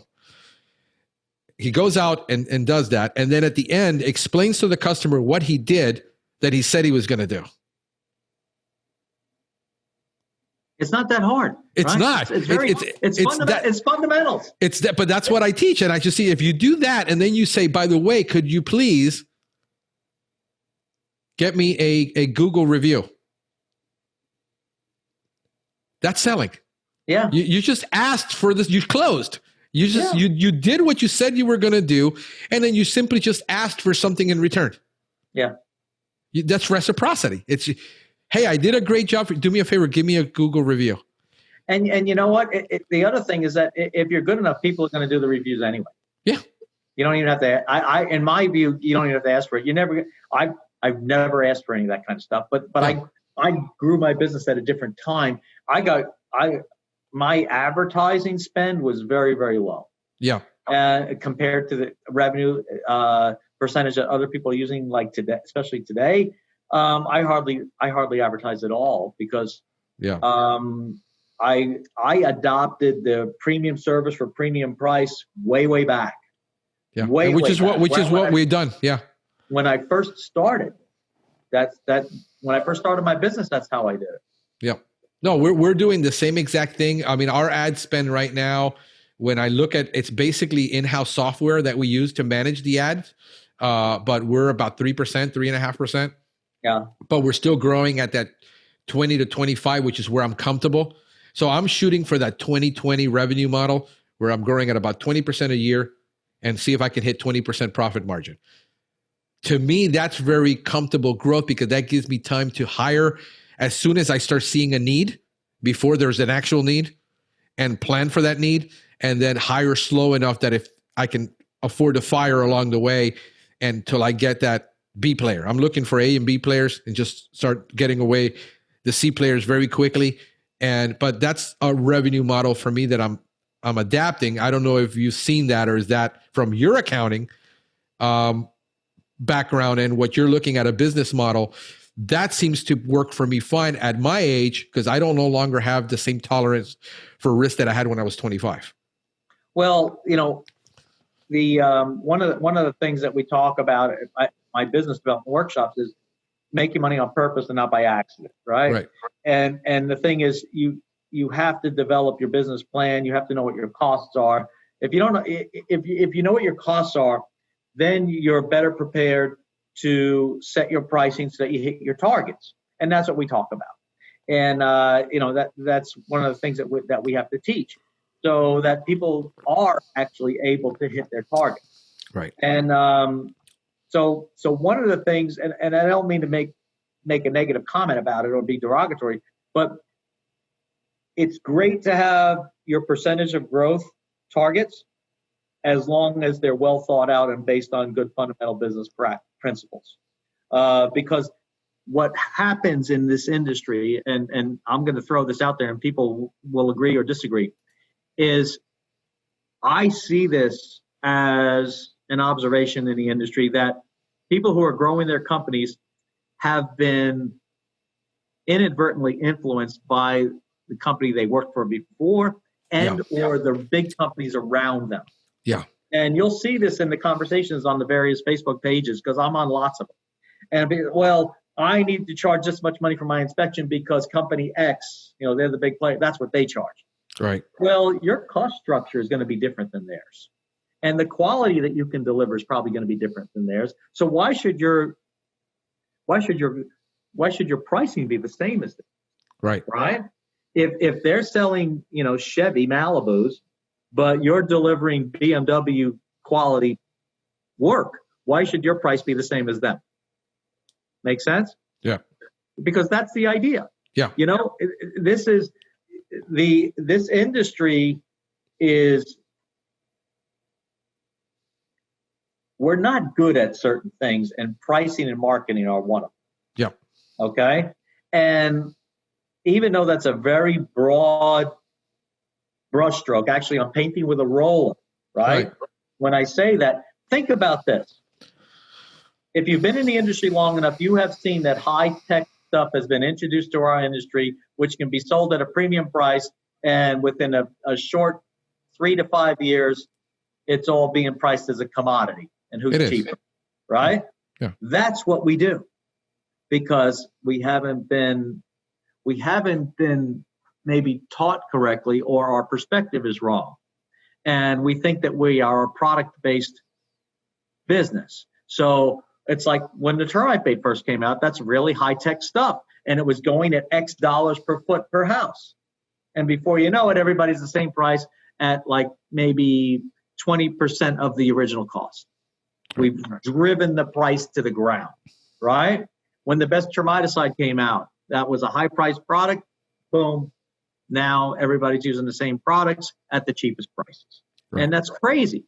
Yeah. So think about this, and this is how come I get on and off people's Christmas card lists all the time, because I just tell it like it is, right? Right. If you're a manufacturer and you make this, hey, here's new Uncle Paul's bug juice. It's the best thing for bed bugs, let's say. Those companies they'll subsidize or support your ad campaign if you're a big company, because you're using Uncle Paul's bedbug killer, right? Well, it's in their best interest that you feature their product. It's not in your best interest, because what you need to feature is your company, and that you do it right and you do high quality work. It doesn't matter which bug juice you use, right? Yep. Because you're the best at doing this. Right. So there's conflicts of interest going on in the marketplace that I think our industry is blind to sometimes. Well, our industry, especially a guy that, this is the typical scenario. Guy becomes a pest control technician for a large brand, usually, or any company, and then he might become a technician for another, and he'll go to 2 or 3 companies, and then he'll decide by circumstance to become independent because he's fed up, usually. What the E-Myth calls the reluctant entrepreneur. He's having a almost having an entrepreneurial seizure. He's just, I'm fed up and I became a reluctant entrepreneur. But for one reason or another, he decides he's going to be in business. Yeah, and so that's how probably 90% of us end up here. I personally was looking for something else to do, and I ran across this. But there is no understanding of real sales. There's no understanding of marketing, and there's no understanding of brand. Chemical is a commodity. Every product pretty much out there is a commodity. So the only thing that really differentiates between you and your competitor is your brand. Except you have no knowledge of marketing. You don't want to do the things that requires you to do in marketing to get yourself out there, because you're more concerned about what is the people in my circle of pest control technicians going to think. I hear this all the time. I want to do that, Frank, but what is my competition going to think? I said, I don't care what your competition thinks. You're not in the business to please the industry. You're not in the business to please the competition. You're in the business to please the customer. And your customer is going to determine, and the market is going to determine what's better. And you have to demonstrate that, but you have to also market it. You have to build a brand. And they don't understand this whole concept of building brand. What differentiates me is, I get all the time, is, well, I understand your service is more expensive because the products you use are more expensive. And I stop them, my customer. And I say, no. The matter of fact is, we all have access to the same product. It's about process. The process we use. We're not going to go in there and just spray your baseboards. That's not what we do. This is what we do. And in my sales presentation, I explain in detail what my differentiating factors are between me and the rest of my 240 competitors that I have. And I said, here's a video on how we actually perform our service. I have a demo video that I send the client. And I said, good luck getting anybody else to spend this much time on the phone with you, explaining in detail what your problem is, because I've diagnosed it over the phone, and then giving you the solution of how we're going to solve it, and then telling you why. By that time, I've already built up value. Yeah. So now I'm $100 more expensive than every competitor I have. I'm 40 to 50% more expensive than the 240 competitors I have. I said, I can give you the phone number if you want. I got the entire list. Go call them. You're not going to get this. Because what I sell is biology-based pest control, understanding we're targeting that problem. Because our brand promise to you is that we are not unnecessarily going to contaminate that home with something that isn't necessary to do. If the baseboard spray is not necessary, we're not doing it. And I can tell you in one finger how many homes we've had to baseboard spray in the last year to solve a problem. Right. So what you're doing is what we talked about earlier. What you're doing is entomologically sound, right? Yeah. But we have to communicate that. I know. That's the thing. Think about this. And this is what I talk to. It's not like I'm a life coach, but I talk to young kids all the time. You know, kids that are college age and high school age that are about to go to college and about their career and what they're going to do. Right? Think about back before you had your first job ever, how hard it was you thought to get a job. You know what you need to get a job today if you want a job? And this is how simple it boils down to. And I asked them this question. They say, what? I say, a pulse. Think about it. A pulse. You can't even get people to show up for an interview. All you have to do is show. So now think about it. Let's take that very fundamental basic that you need to have a pulse to be able to get a job today, because that's kind of sort of how it is. Yeah. And let's project that into us as an industry and running our business. To be a good entrepreneur and to have a good business today, what you need to do is A, show up, and B, be able to string words together to make sentences, kind of sort of know what you're doing, and be able to communicate with your customers. Now, you know, people will say, well, those are all the same thing. They're not. You know, I talk to homeowners all the time, as does everybody in our industry, and they are desperate to find somebody that they can call and that will actually answer their phone in a timely fashion and or call them back and then actually show up in a timely fashion. Right. So it's not hard to be in business. Yeah. You just have to stick with the fundamentals. They work. And you know what? If you continue to do that, you will prosper. Yeah. It's as simple as the math is not that hard. Yeah, no, I've, you know, my thing is I am really about a lot of the things I've done because I was super complicated. And I think as I'm getting older, I'm learning to be simple and doing simple things and, you know, really just ABCs, do the basics and do them well. And I think that's been our secret to my success is doing less, but doing better at what we do than anybody else around us, not worrying about what everybody else is doing because I know they're not doing this. So I look at it and I say, okay, however, it's not, simple doesn't mean easy. Simple is actually much harder to do than, because you can go and say, okay, we do termites, we do lawns, we do home, inspections, and we're into 6 different things and you're one guy. And to me, I found that I can make more money by doing 2 things better than anybody else and getting rid of all the things that I was doing because I couldn't get 15 people to do it. Until I have a department that's specifically dedicated to that, I learned, let me focus on 2 to 3 things. The most successful brands in the world aren't really that great because their product is just so much better. They're great because it's simple. It's simplicity. But if you can take a great service, I mean, I look at the difference between Chick-fil-A and McDonald's.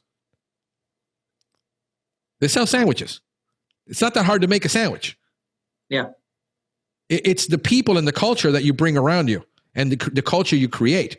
At the end of the day, it's a chicken that's breaded between 2 pieces of bread, mayo, and a pickle. I mean, how hard it is to sell that and sell it at $6 or sell it 30% more than you're selling a burger for. That's right. That was one of my clients years ago. And I was there when they decided they're going with the milkshakes. And oh my God, how much money they made on the milkshakes. Have you ever had a Chick-fil-A milkshake? I have not yet because I'm on low carb. So I've given up all of that and I'm just suffering all the time because I had to go low carb to save my life. Go have one of those milkshakes. I mean, they're so thick you can like spackle with them, but they're really, really good. They call them hand-spun milkshakes. Oh, wow. And when they first came out, I mean, I forget how many years ago it was, but I mean, the small one was $3. They sold out. Yeah. They made more money on the milkshakes than anything else. It was crazy, but they're really good. So when you have something really good, people buy it. I mean, think about it. You go to Starbucks selling a cup of coffee for $5. Who's going to pay $5 for a cup of coffee? Right. So, I mean, it is what it is. All right. So it's 10:45 and wow, look how fast the time goes. Because you can talk forever, Paul. That's your problem. No. But I want to, we talked about a lot of stuff, but I want to know, is there any questions? Because, I want to answer people's questions if they have them. And if there's anything about pest control or whatever, I'm going through the feed now. I think we've answered a lot of questions. Most guys are just thankful, and they're talking about how difficult it is to hire and how they're looking at that. This thing is, we got 41 people comments right now. Let me take a look at the comments, see if we can answer anything for people because I would like that. Let me see if I got comments. Where do all my comments go? Of course, I'm online now and 23 comments. How come I can't see all my comments? But anyway, I think we've got a lot covered. Tell me a little bit more about what you're doing and what's what the future holds for your training. There seems to be a demand. Let me just give you some. There's a huge demand, especially in my group. When I do surveys in my group and then I survey the rest of the industry, the people that follow me embrace what I do as a brand. This is why I got a very little niche following, but it's very powerful because they enjoy a lot of what I give away online and the online value. In other words, they live on this device. And them going to a conference in Indiana, chances are isn't going to happen. Them going to Orlando is never going to happen. And so I know that you're doing training now. You're doing some of this. What's the future for your consulting business, and what are you looking at trying to do for the industry? Because I think there's a huge amount of value that you bring, but making it more accessible. And what are your thoughts on that, and what's going on there? Okay, so right now I have 2 books I'd like to get finished this year. One of them is, and because there isn't a book like this. Okay. One of them will be the termite combat manual, and the combat manuals are for the industry. Okay. And so because there's not a book that gives you practical here's how to inspect, here's how to treat, here's how to patch the holes, here's how to do all this kind of stuff, here's how to possibly even price it and things like that. So I have to finish that. The other one that I'm working on is more for consumers, but I have the bedbug combat manual out there, but that's not for consumers, it's more for professionals, but the consumers who need bedbug information all in one place, like a pocket guide, it's going to be called the Bedbug Battle Guide, and that's for consumers. That book, I think that book has to be for less than $20 or $10 or something like that, so that the people who really need it can afford it. So those are projects I'm working on right now. The other thing that I'm working on is our first Zoom meeting, and then how do I take the PJB business development workshops, because like you said, a lot of people can't attend, and put them online on Zoom kind of thing, because I can reach more people, I can help more people, and it's easier. I can teach that right from sitting here in the dining room at my house or whatever. So that's the other thing that I'll be doing, is going to be a lot of online type stuff as well. But you know what? It doesn't. There's no substitute for going somewhere and meeting people and doing it live. I mean, I love doing that. I have a lot of fun doing it. I get asked to go everywhere. I'm lucky that way. But if there's a guy in North Dakota or something like that, chances are I'm not doing a meeting in North Dakota. Right. So we have to embrace and go with the online type stuff. So that's what you'll see. Yeah. Have you thought about doing YouTube? Are you on YouTube? I have some videos on YouTube, but it's kind of like, gosh, I am so busy. Like while we're doing this, I've gotten messages coming up. I can see emails coming up that people need me to go do stuff, and it's like, I'm like, look, I'm lucky. I don't have to work if I don't want to, and but I love doing what I do. Right. So I'm going to have to be seriously injured or incapacitated to physically be able to do the work before I actually stop. Right. I still play ice hockey. I play tennis. I play golf. So I'll play ice hockey till my knees won't let me anymore. Right. So that, look, it's what I'm telling you is not shocking. It's predictable, right? The way of the future is online. The way of the future is on your laptop and having equipment. I mean, look, you have that nice microphone and the boom thing and all that stuff. How much did you invest in a camera and all that stuff to be able to do this stuff, right? Yeah, very little actually. Really? Yeah, actually, I got this entire setup done with audio recorder, mixer, microphone, camera, under $500. Yeah. So I have a camera already. I have the mic that goes on lapel that's hardwired into the camera, and I have backdrops and stuff. I just haven't pulled the trigger on it because I'm so busy. What happens to me is I have to go work in the field. Yeah. And that stops me from doing all those things that you just asked me. What's the future? But I'm gonna challenge you on that. I'm gonna challenge you, and I'll tell you why. Okay. I have right now. We have on where I get most of my business. Okay, is YouTube, because I deal so much with plants, and not so much with roaches. Here's what I do. I tape everything that I do in the field on this phone. Tape, and I'm dating myself now. Okay, because wait. You know what my phone suffers from? Out of storage space, because I do the same thing you do. I'm videoing and taking pictures, and then I don't take them off of here, and now it's full. And I'm like, oh my God, I have to get this on video. So now I'm in my phone and I'm deleting crap so I can put something new on there. Yeah. So what I do is I videotape everything and then I dump it, and then basically I'll go in on a weekend and I'll start producing 20, 30, 40, 50 videos. And then I should start uploading every day. So I take every little 5-second, 30-second. Here's what I found, guys. And what I find is that all those videos get 50 views. I got some videos that go viral and have 150,000, 200,000 views. But for the most part, they're 50, 100 views, 200 views. What happens that little 30-second bit that I gave them on how to drain that mosquito thing brings loyal followers. And what it does is that trickle effect where we're trickling in. So we're hitting 3,000 subscribers now for pest control. It's amazing to have 3,000 subscribers on anything for pest control. But we're engaging that end user. We're not engaging the industry there. And then so what I do is every time I just post, and I post it. You can post from your phone right now, unedited. You don't even have to worry about the quality. You just are on a site and you get on your phone and you just go, oh, this is a good video on termite. I'm going to post it on YouTube from my phone. And so you have your own YouTube channel?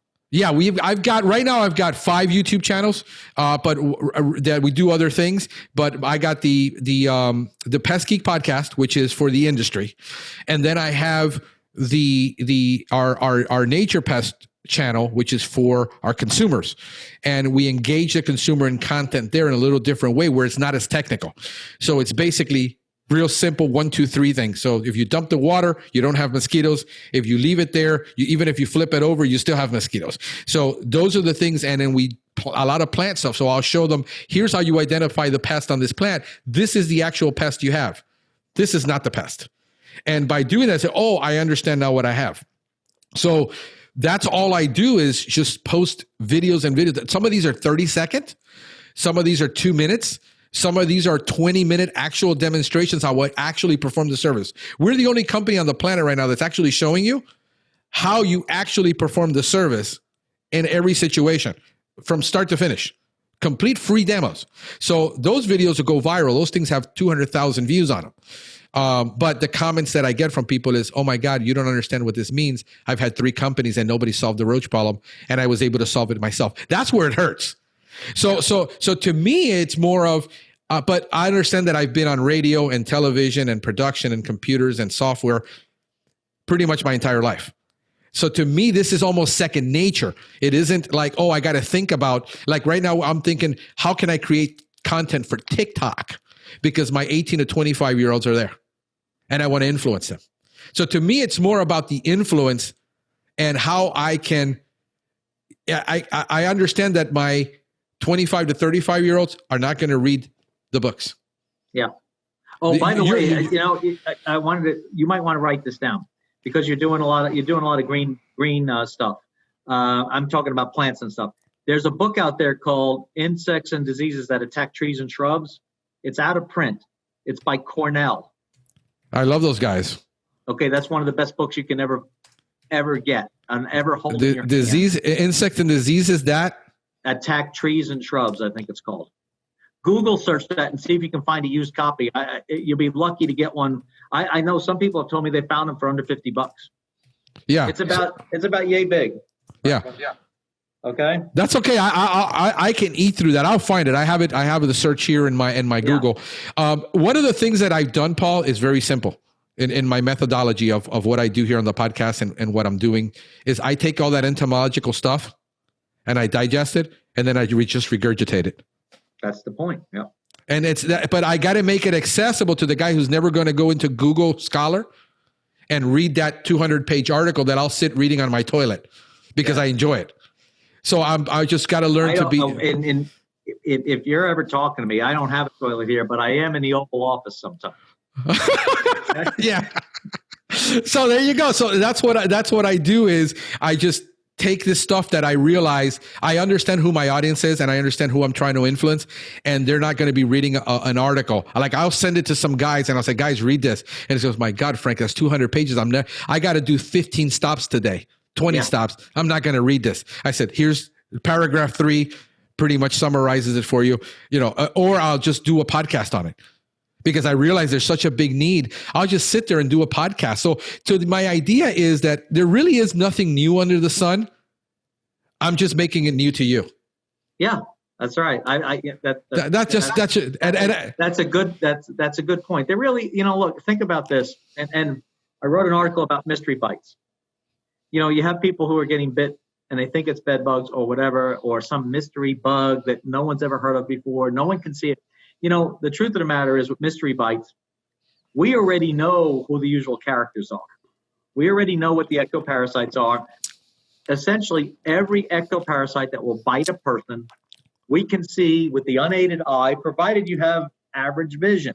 Right.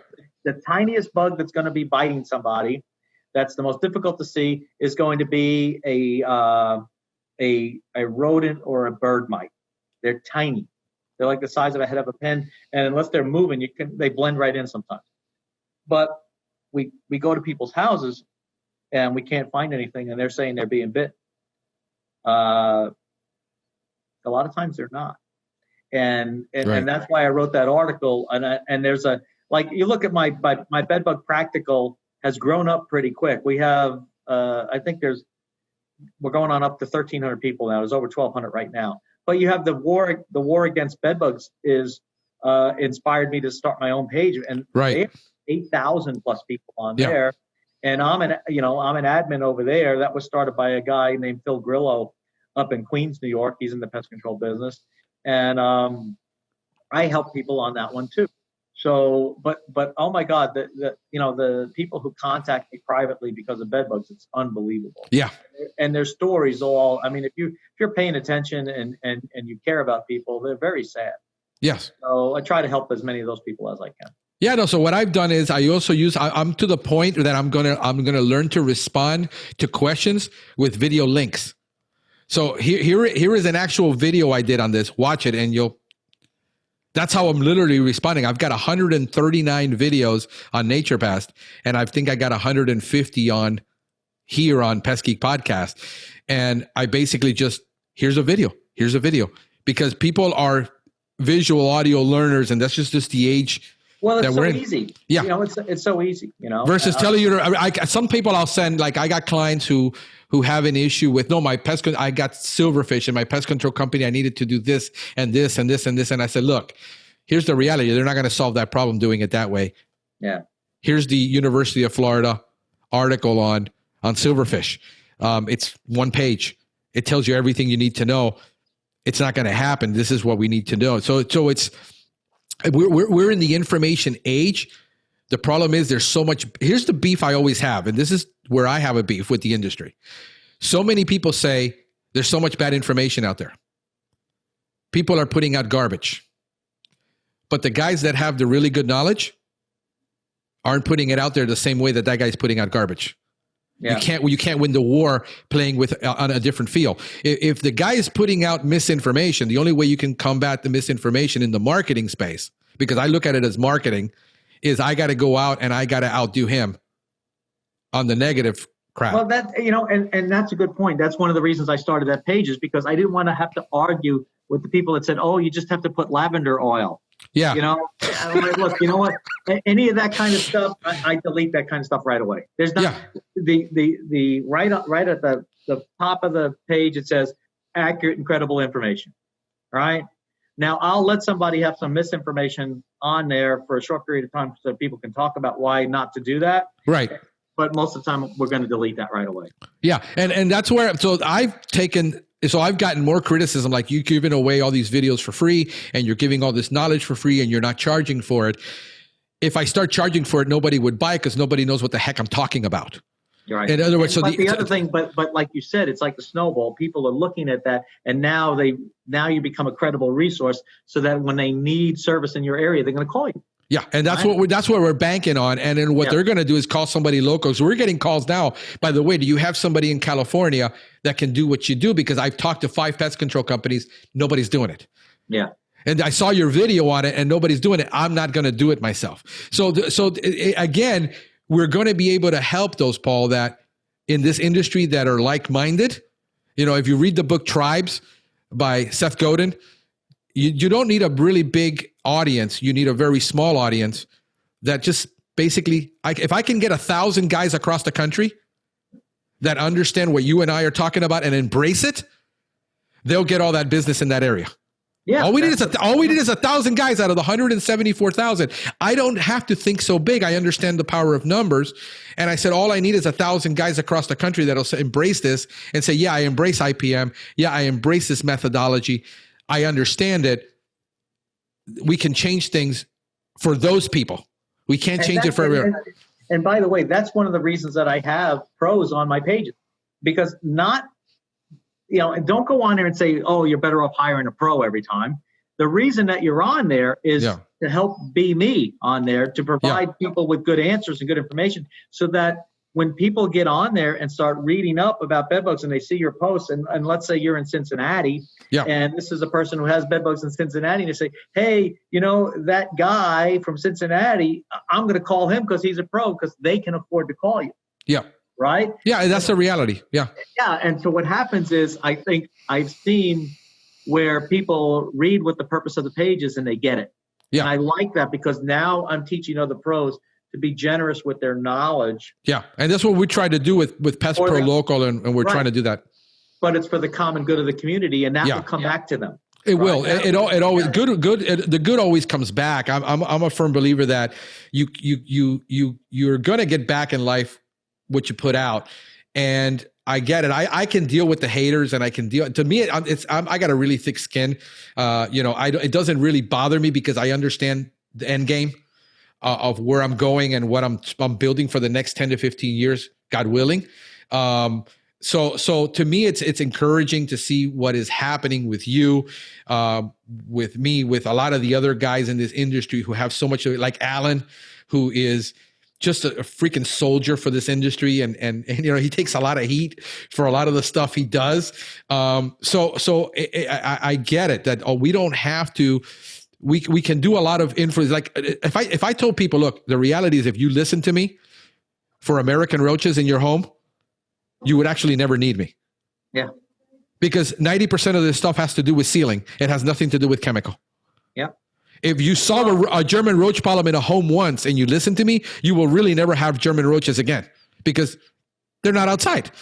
Well, and listen, the job security is the fact that a lot of people, you can tell them all the things to do and they won't do it and they're going to need you. It's as simple as that. My customers is the top 10% of the money makers who are never going to go out and buy a syringe of gel bait and apply it themselves. No. Plain and simple. They're going to hire you to do it. But, the thing about it is I could probably form a big club if we had the Paul Bello Hater Club. We should. The industry, I'm not going to name entities and stuff, but yeah. Oh my God, they want to draw that line of, okay, if you don't support the industry 100%, then you're not on our side. And that's exactly, that's not what this is about. Yeah. Because because you've been paying attention. My message is do this work correctly and stand behind your work. Yeah. And we should have zero time for the people who are unwilling to do the work correctly and do it over and over again and are always the ones in trouble. Yeah. And usually we know the large numbers that are playing that game. To me, it's more about getting, I think there's always room for everything. And there's room for the guy who wants to sell the 15-cent burger and there's the guy who wants to sell the $12 burger. And there's room for that quality, but you have to differentiate yourself. And this is where if I could help the industry in any way in the next 10 years is to understand how to brand differentiate yourself and really go out there and make a distinction between you and your competitors, not bashing your competitor because they're somehow inferior because they sell a cheap burger. Because understand that the market wants a cheap burger and they're going to buy a cheap burger. Well, think about this. Go shop for a Beamer, a Mercedes, or a Lamborghini. Those car guys at those dealerships are not talking about the Chevy Camaro. They're not. They're not. They don't even recognize them as competitors, right? Right. They're not going to give them any attention. They're not going to pay. They're not going to spend any time on thinking about the other vehicles because they are who they are and they have a well-established name brand. Now, how do we relate that to our industry? First of all, our industry, we need to be careful about how we even think about it, what our perspective is, because just because you're a licensed applicator and you've got your name and logo on your truck and you're driving down the road does not make you my colleague.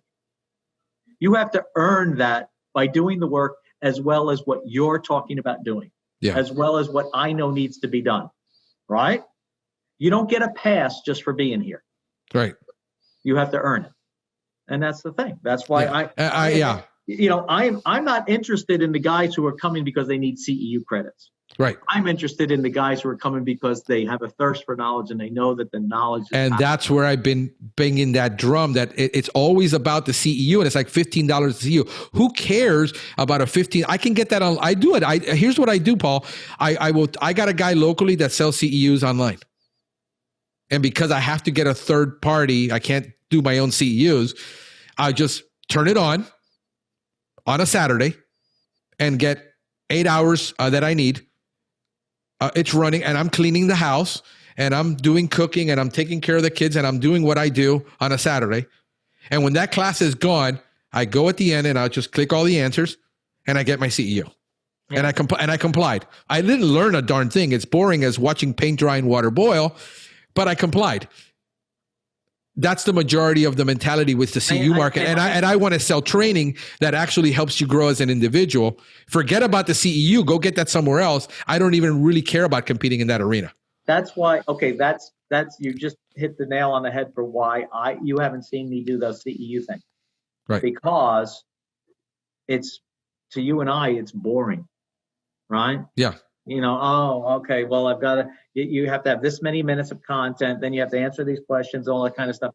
You know what? It's maybe one day you'll see that I do it, but if I do it, it's going to be really good and it's not going to be boring. But here's what I would like to see, because here's what I would pay for in a heartbeat. I just finished paying $250 for 160, and the equivalent of Expo in the podcasting world. And I just paid full admission so I could get it online because I couldn't go. For your PBJ seminar, if you recorded the darn thing, That's what's coming. I would just pay for full price. I would rather sit in my audience and get the knowledge, because I at some point I need to have that interaction with people. But I understand where I need the knowledge that's practical, that I can implement now, the tactical part and the strategy part versus the networking part. Right. And I can differentiate the two. Right. So that's part of the future. That's, if I didn't say that's part of our future, what I'm doing next, that's what we're going to be doing. I love it. The other thing about the business workshops is I like the spring one. I do wherever I want to do it. So and the way we do it is because we cover so much ground. It's Saturday and Sunday morning. So people arrive Friday afternoon, and we go out to dinner and have adult beverages and tell lies. Saturday morning, 8 o'clock, we're in the classroom, right? Yeah. We go from 8 a.m. to 12:30. We have lunch together, and then we go out and we party again. Sunday, the same thing. So it's only 9 hours of learning, but we're going to a nice place where everybody wants to go. Right. And we have the majority of the time is spent having a good time with each other and interacting, but we are learning heavy stuff pretty fast. Right. And that's so it's like, okay. And by the way, people don't know this, but I'll tell everybody. I am offering, and anybody can come, a free PJB business development workshop. And the only problem with attending it is it's on the Disney Alaska cruise next June out of Vancouver on the Disney Wonder. We were doing it this year in June, but because of COVID, the cruise got canceled. So we rebooked for next June. So I don't know if there's any space left on the ship or not. I don't know how many people, because the ship got canceled and rebooked through Disney, but it leaves out of, it's June, the first week of June. I think it leaves June 7th, 8th, or 9th out of Vancouver, British Columbia. And if you go on that cruise with us, you're going to a free PJB business development workshop. So now it's a business trip. There you go. I got it. You can't beat that with a table leg, right? Yeah, I got it. Yeah, cool deal, man. No, I love that. I wish I was going to go to your last one in Orlando, when you were in Orlando, and I was already ready to sign up, and it's just always something happens that is catastrophic that I can't make it. Well, and if you think about it, that was the weekend that Disney closed. We were there. Marianne and I got down there. We got down there on Thursday so that on Friday we could go on the Star Wars ride, which we were able to do. And also we went on the Avatar ride, which, oh my God, the thing's awesome. And then we had our workshop on, that was on Friday.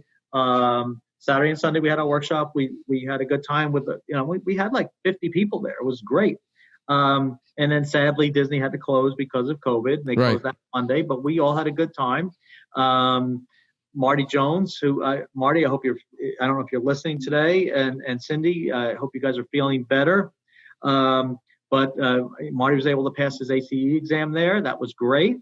So I'm looking at where are the locations that people really want to go, and provide that opportunity for folks to get away from it all, and also learn something. And if that's a vehicle there's lots of places. People, some people want to go to Yellowstone, some people want to go to the beach and stuff. I can't go to everywhere, but we'll figure it out. A lot of my people want to go online. Yeah. Well, that's the other thing. That's what we're going to be doing. And the fellows that are working with me on that are more tech savvy than I am are going to help me to get that done, and we'll be doing that this year too. Okay. Right. Yep. So I appreciate it. I want to ask one last thing of you. Okay, go ahead. All right. Since you are tight with Austin. Yes. If you can convince him to come on my podcast, that would be the highlight of my life. I can die happy. I think it can be done. Okay. Now, how far are you from Boca Raton? An hour and a half. Okay. So I know who I'm dealing with. Okay. Yeah. I'm sure he wouldn't mind doing it. The problem is the tech. Okay. Okay. You might have to go there and broadcast. I'll go there. I'll go there. I'll camp out in his front yard for a week if I have to. I'll see what I could do. How's that? I appreciate it. Okay, no worries. Hey, thanks to everybody for whoever's listened. And if there's any questions, I'll always be happy to help you. Okay. Yeah, it's going to go live, and we're going to have it up today. So and come back again as soon as you want to. Okay, man. Thank you. Appreciate it, Paul. Have a great day, brother. Bye Bye-bye. Take care. Bye-bye.